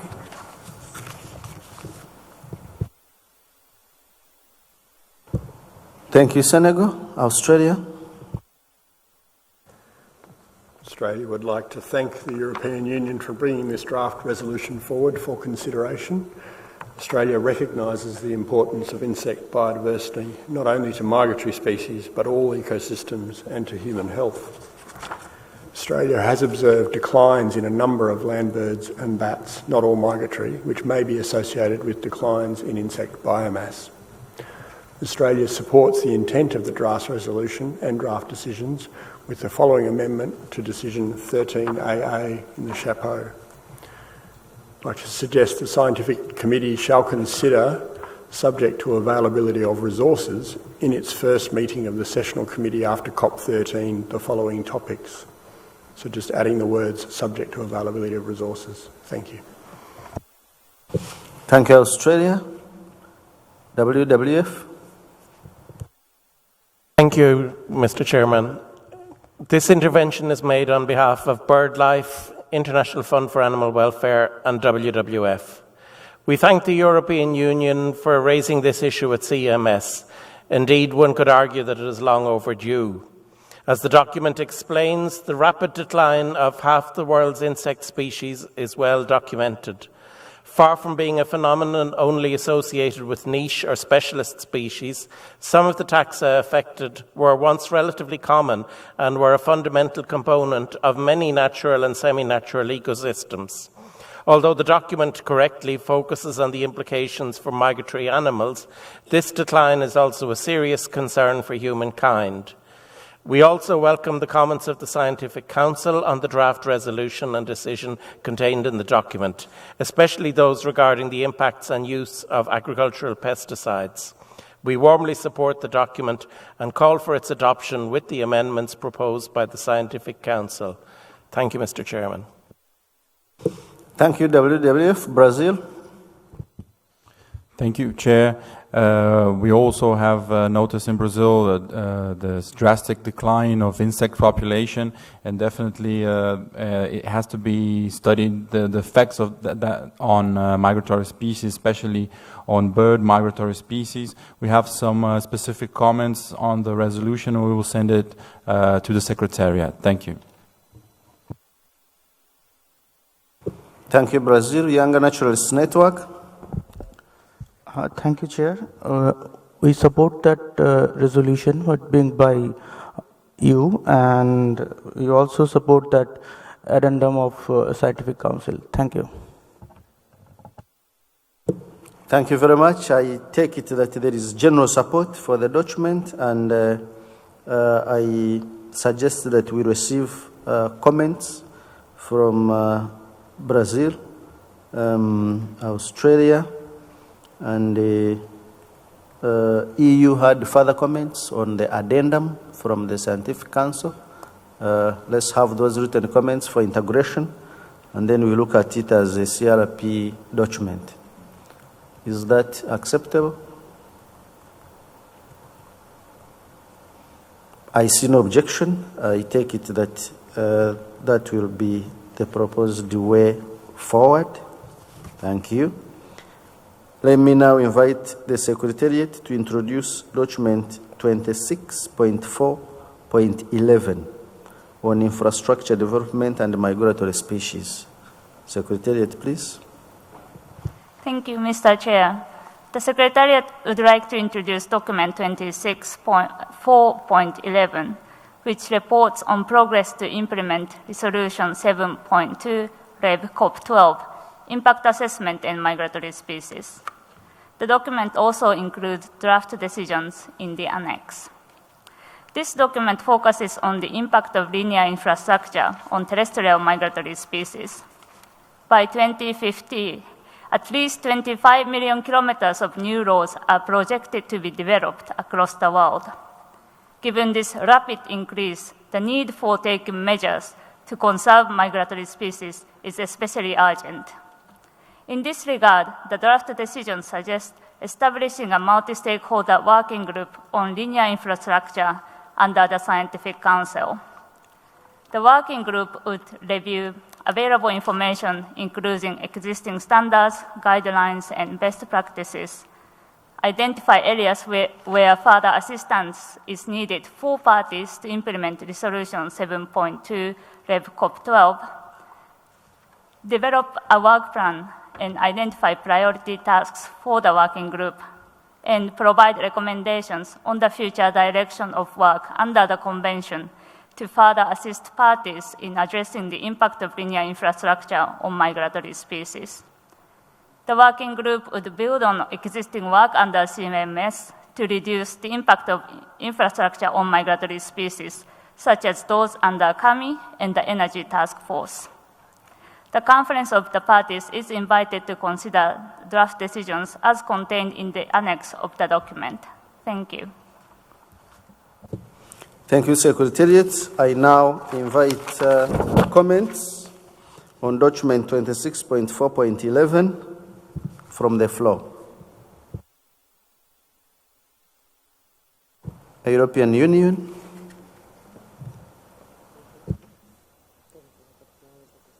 Thank you, Mr. Chair. On behalf of the EU and its member states, we would like to welcome the initiative to address the impact of linear infrastructure on migratory species in more detailed and comprehensive way, as it has serious direct and indirect impacts on migratory species. The EU and its member states support the adoption of the draft decision 13.AA to 13.EE contained in the annex to document UNEP/CMS/COP13/doc 26.4.11. However, we would like to propose some changes to draft decision 13.AA directed to parties and draft decision 13.DD directed to Secretariat, reflecting namely the new obligations of parties to report on measures taken to implement paragraph 2 of Resolution 7.2, revised at COP12, where we propose that such information should be provided via the national report format.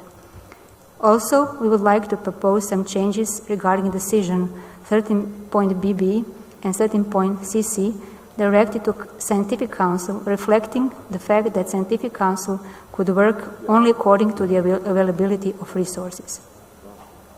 Furthermore, in relation to possible inclusion of decisions on the development of guidance on infrastructure-related impacts on beaches and nearshore habitats of CMS-listed species to the draft decisions contained in documents 26.2.6 Marine Turtles or 26.2.10 Global Program of Work for Cetaceans, we'd like to have more information about the reasoning behind Secretariat's proposal to include such guidance there.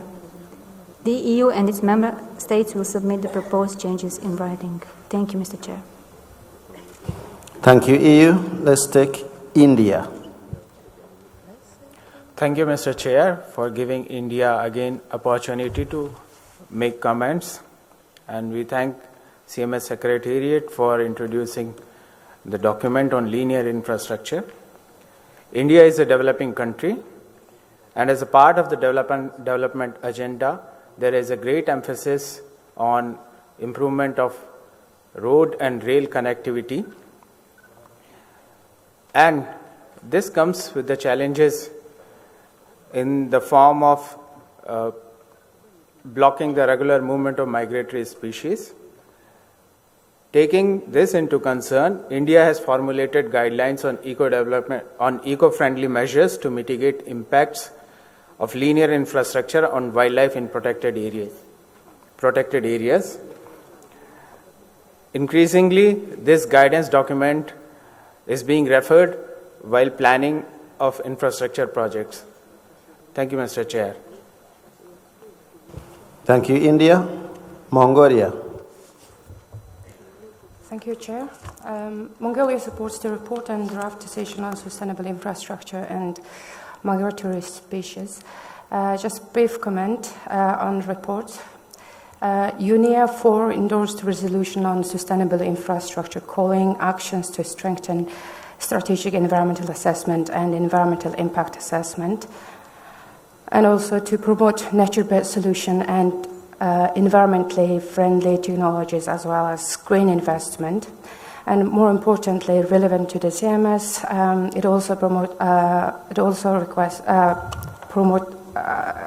There is a line to promote existing guidelines and best practices, including social and environmental safeguards, which have gathered under biodiversity-related MEAs and multilateral development banks. Mongolia thinks this resolution should be included in the report under the cooperation of other MEAs, as a fact that UN member states are requested to submit implementation report to the coming Assembly of UNIA. Thank you. Thank you, Mongolia. Let's take Brazil. Thank you, Chair. We would like to repeat here the comments that regarding the use of ad hoc questionnaires. I think the European Union also touched on this subject. Like we've said many times, I think these are inefficient. They present an extra burden on technical staff, and most of the time they are not answered by most of the parties, and we should concentrate on the national report. In that sense, we suggest the deletion of paragraph 13.dd and its replacement with the following text. The Secretariat shall identify information gaps regarding the implementation of Resolution 7.2 and take them into consideration while evaluating the need to revise the national report format. Thank you. Thank you, Brazil. Please submit that proposed amendment to the Secretariat for incorporation. I see general support for this document, of course, with changes. I propose that we receive those changes, have them integrated, and then look at the document further as a CRP document. Is that acceptable?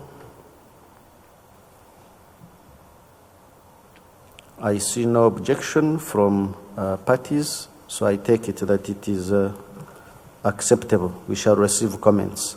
WCS and Global Youth Network, kindly submit written comments for consideration in the interest of time.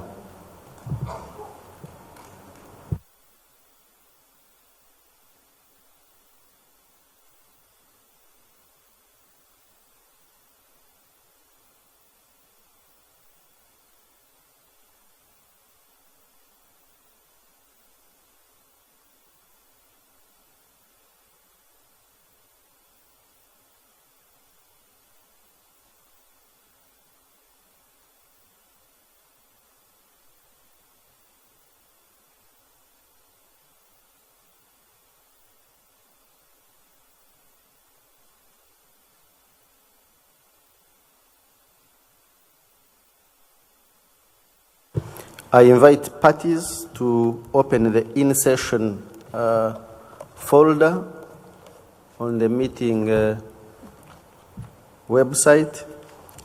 We shall be very soon starting to clear off some CRPs which have been online for quite some time. So kindly keep checking the in-session folder for processed documents, as we shall with time be clearing one by one. We shall clear most of these tomorrow morning, but we shall attempt to clear some of them which have been online for long. We can check them out today, if time permits.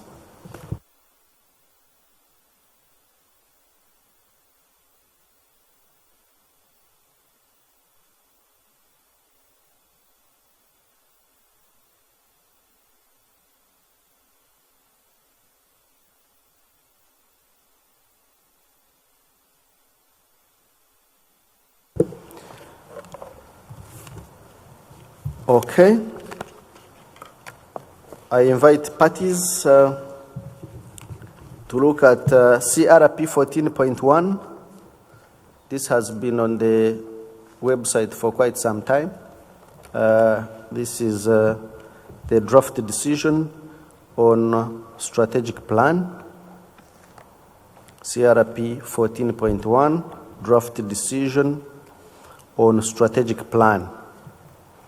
Do we have any objections to adoption of CRP 14.1, the draft decision on the strategic plan?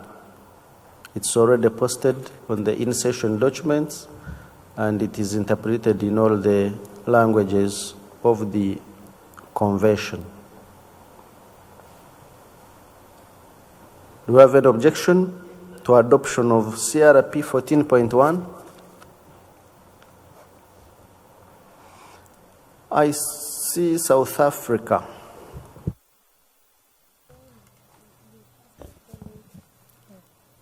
Thanks, Chair. Sorry, we are still looking at the. We can't find our document because we added some sort of a recommendation directed to the Conference of the Parties to consider establishing a working group for the following up of the strategic plan. South Africa, kindly check in session folder on the meeting website. Look for a folder called in session documents, and then you look at strategic plan, CRP 14.1. You should be able to find the document.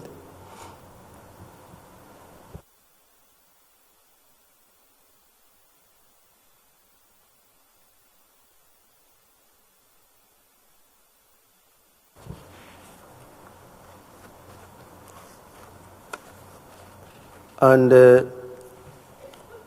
yes, South Africa.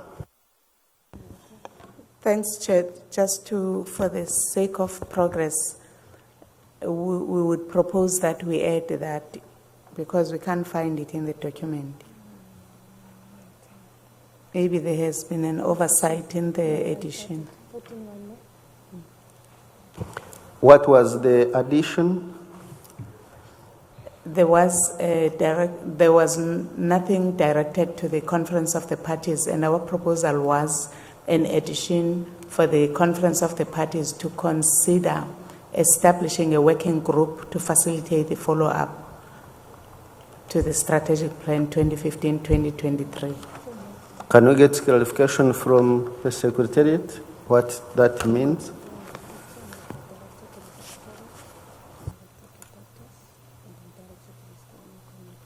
I can try, but it was not myself who was following this particular document when it was discussed in the Committee of the Whole. I suspect that the approach proposed by South Africa would be generally incompatible with the approach which is proposed in the current draft. So it would be difficult, I think, to integrate it without a significant reworking of that. So probably a discussion needs to take place on whether there is a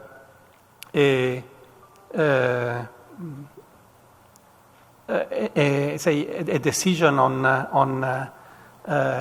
going in that direction or not. But I repeat, I was not directly involved in that, so I might be wrong. South Africa, check CRP 14.2 on options for a follow-up to the strategic plan for migratory species, whether the draft decision in CRP 14.2 addresses your concern. Thank you, Chair. Our motivation during the discussions on this paper was that there is a lot of work that is supposed to be done considering the developments in the international space where we have got a post-2020 global biodiversity framework under construction. We've got the Sustainable Development Goals. We've got many other things that are going on which will need to be considered. The original strategic plan, which we were part of, the working group that was involved in its construction, led by Belgium, we considered the Aichi biodiversity targets in crafting the strategic plan for migratory species, which was very good. Now we want to align the revised or the follow-up strategic plan to 2015-2023 with the global developments. And there is a lot of work going on. And the current decision is having directives to the parties, to the Secretariat and the Standing Committee. And we were proposing that there is substantial work that requires to be done. And it would assist if we have a working group like we did before that is supporting the follow-up strategic plan to 2015-2023.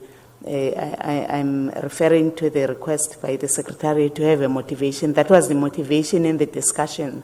And we proposed an additional component directing the Conference of the Parties to consider establishing this working group. Currently, the decision is talking to the Secretariat, is talking to the parties, and is talking to the Standing Committee, and not to the Conference of the Parties. And we are requesting the decision to make reference to the Conference of the Parties, establishing a working group to support the process. Thank you. South Africa, would you mind reading the text you want added so that we can discuss it and finish it? Yes, thank you, Chair. Please go ahead and read it. The Conference of the Parties to establish a working group to facilitate the follow-up. A moment, South Africa. This is the Conference of the Parties. Yes. So state what you want the Conference of Parties to establish. A working group to facilitate the follow-up to the Strategic Plan 2015-2023. Okay. The follow-up to the Strategic Plan 2015-2023. Our point is the current decision is making reference to the Secretariat, the parties, and the Standing Committee. We are requesting that it should also request the Conference of the Parties to establish a working group. The challenge, the Conference of Parties can't ask itself because this is the Conference of Parties. It's a decision that is asking the Conference of the Parties. The conference, you can assist me with the English. I'm not the first language English speaker. What we want is a decision that is approving the establishment of the working group. Okay, I get you, South Africa. The proposal is to have an intersessional working group following up on the implementation of the strategic plan. Yes. Is that not the work of Standing Committee? But let me open the floor to get ideas from other delegates. I see Togo. Et merci, Monsieur le Président. Nous essayons de vous suivre. Bon, mais je ne sais pas si on vous suit vraiment parce que j'étais sur le CRP 14.1 que j'ai cherché à télécharger, mais je n'ai pas pu. Je ne sais pas si mes amis francophones qui sont dans la salle ont pu l'avoir. Mais j'ai compris que par la suite, vous êtes allé sur le 2. Merci.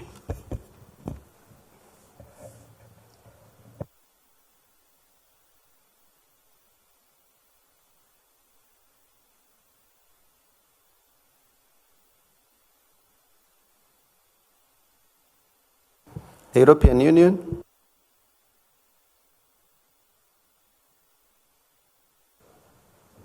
Thank you very much, Chair. We also just want your clarification. We just skipped to 14.2, so discussion on 14.1 is finished. Can we conclude this, or we are going back?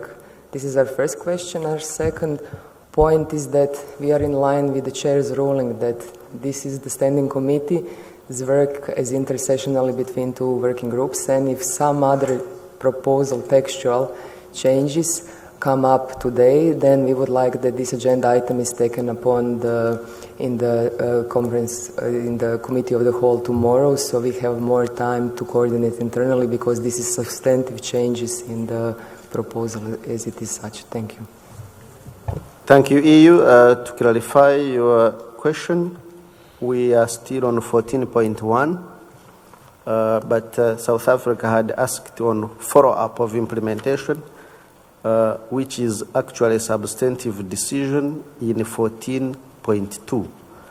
But regarding establishment of a working group to follow up implementation of a strategic plan, that is squarely the work of the standing committee. A working group cannot follow up implementation of a strategic plan. A working group can only be for a defined task.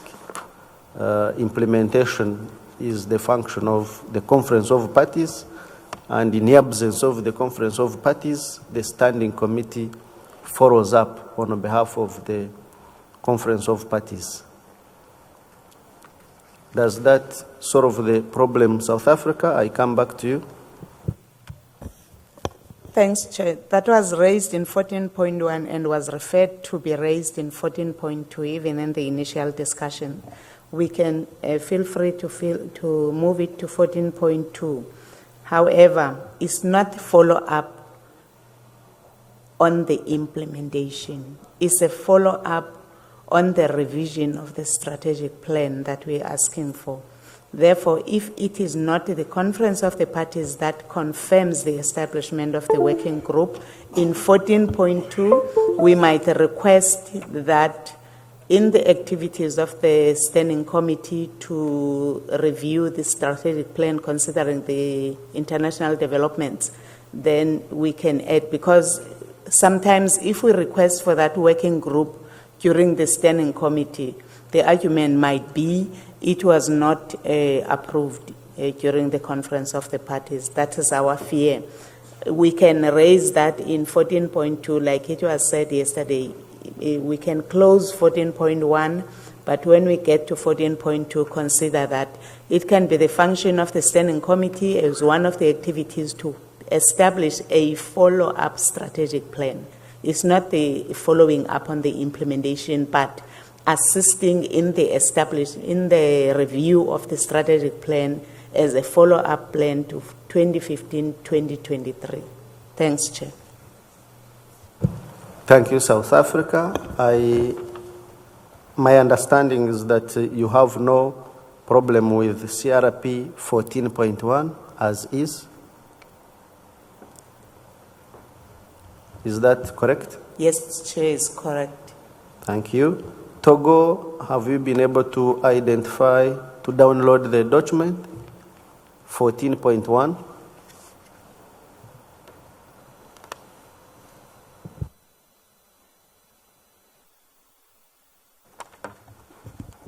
Oui, merci, Monsieur le Président. J'ai un collègue qui est en train de m'aider. Je l'aurai incessamment. Merci. Thank you, Togo and South Africa, for clarification. I now put it again to this meeting to consider adopting CRP 14.1 for consideration by plenary. Do you have any objection to adoption of CRP 14.1 for consideration by plenary? If you have objection, please raise the flag.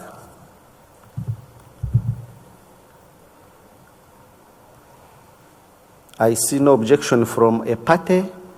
I take it that parties are agreeable with the contents of CRP 14.1. It is so adopted.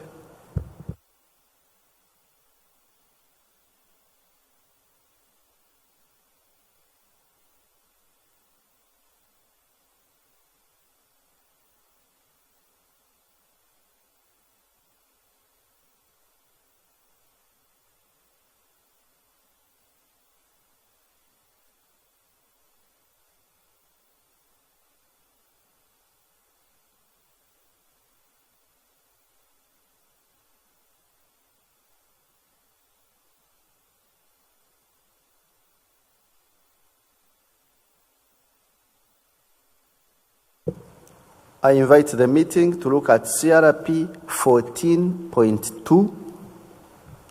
CRP 14.2 on options for a follow-up to the strategic plan for migratory species 2015-2023. I will open the floor. South Africa, you had the concerns on 14.2, so you can take the floor. Thank you, Chair. I would require assistance in terms of crafting this. In the past, we used to have a working group supporting the development and review of the strategic plan. What I can remember very well was how were those working groups established. And hence we are introducing one decision in the decision section requesting either the standing committee or the conference of the parties to establish a working group to review the strategic plan as a follow-up to 2015-2023. Thank you, South Africa. I will open the floor for comments from other parties. European Union. Yeah, thank you very much, Chair, for giving us the floor. We would appreciate if we could get text proposal from South Africa, and then, as we previously said, we would like to see that this being reopened tomorrow morning after we have our internal consultation, but with concrete text proposals so we know what we have to reflect upon. Thank you.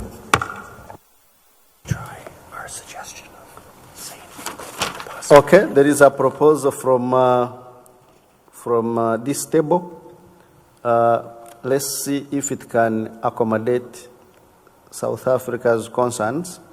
If you look at proposed draft decision 13BB, Part B, it reads, decision directed to the Standing Committee to consider available options for a follow-up to the Strategic Plan for Migratory Species 2015-2023 and take a decision on next steps. We would add, including a possibility of establishing a working group. Would that solve South Africa's concerns, and would that be acceptable by other parties?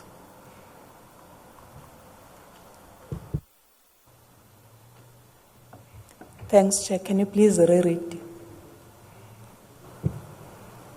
Check decision directed to the Standing Committee, which is 13BB. Part B already has a formulation which says consider available options for a follow-up to the Strategic Plan for Migratory Species 2015-2023 and take a decision on next steps. That formulation is already in the draft decision, so we are proposing to add, including a possibility of establishing a working group. Would that solve your concern? Yes, Chair, thank you very much. And is that acceptable to other parties? Because the general formulation is already there. That is just an example of what can be done. I get back to you, EU, whether that is acceptable. And of course, other parties. Thank you, Chair. The text looks promising, but having in mind that we have to consult internally, we would also like to reiterate our request if we can come back to you with this in the morning. That would do close then to discuss the CRP 14.2. Okay, let me propose that we add that proposed formulation, we keep it in brackets, and we allow consultation tonight. We come back again on it tomorrow, no problem. Okay. We still have 15 minutes.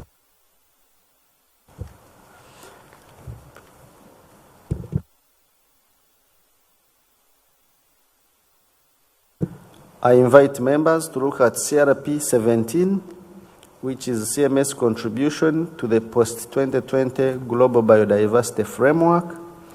Again, this document is already posted and it's already interpreted. I invite you to consider adoption of CRP 17.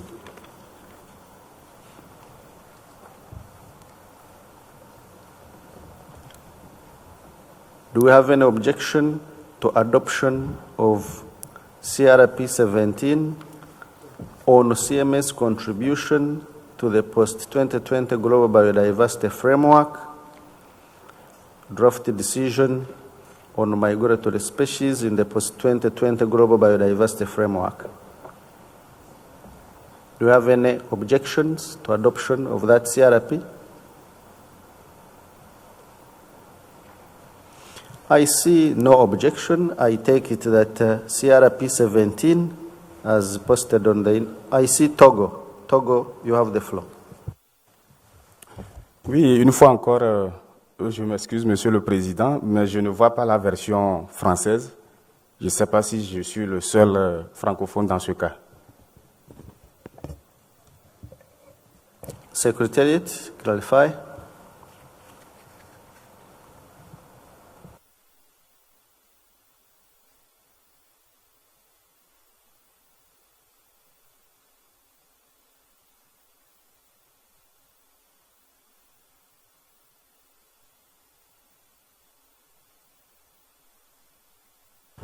We do confirm that the French version is not posted. Apologies, Togo. We shall stand over it and come back to it when all the translations have been posted.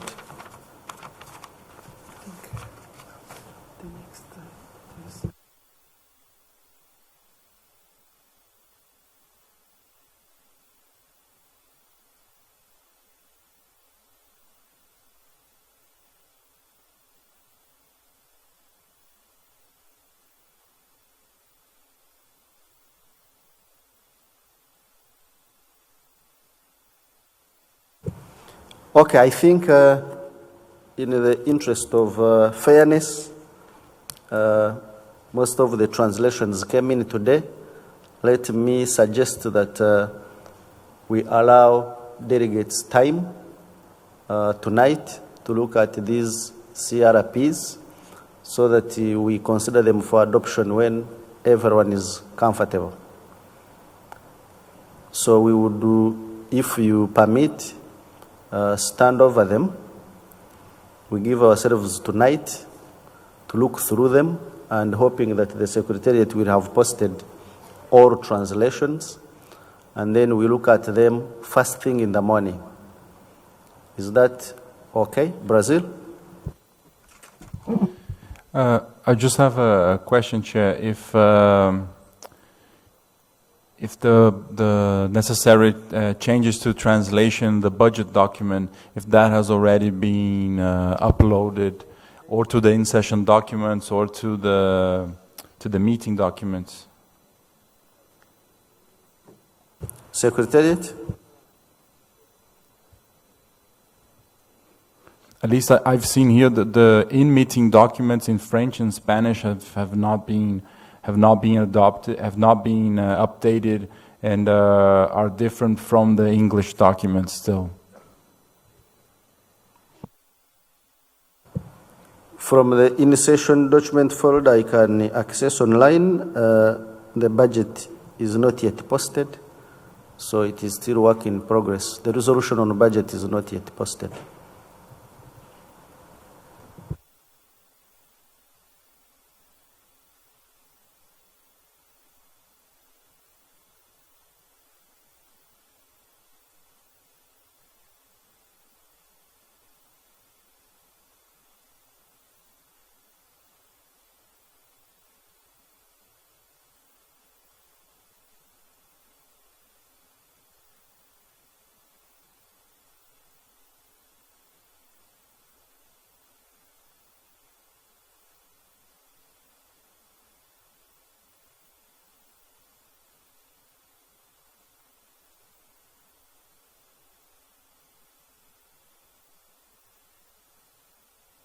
Brazil, you have the floor. No, just to clarify, I'm not talking about the final document that's going to come from the budget working group. I'm talking about the meeting documents for budgets 13.2, where Argentina identified that the English version was different from the Spanish and French version, specifically on paragraph 11 of the draft resolution. Secretariat, please clarify whether you've provided the properly interpreted document to Brazil. I'm not in a position to clarify. We will check if this has been done or not. We will check. So I think it was noted. We will check. If it has not happened yet, it will happen. Apologies, Brazil. We shall follow up this matter and ensure that you have access to a properly interpreted document on budget. And of course, we are still awaiting the outcome of the budget working group. So we shall ensure that the Secretariat provides that proper interpretation.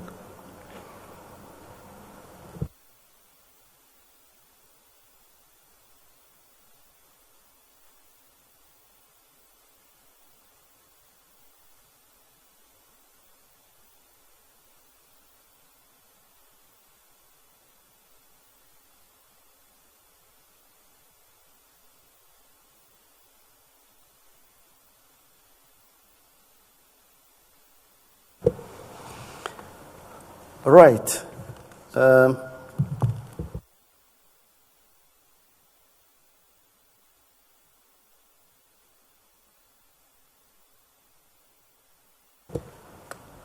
Okay, I propose that we end our session now, but before we do, let me invite the Secretariat to give administrative announcements on working groups and other contact group meetings and venues. Secretariat. Thank you, Mr. Chair. The Credentials Committee will meet at 6:15 in CMS VVIP bilateral room, and the Bureau is scheduled to meet in its regular room, but at 6:30. Thank you.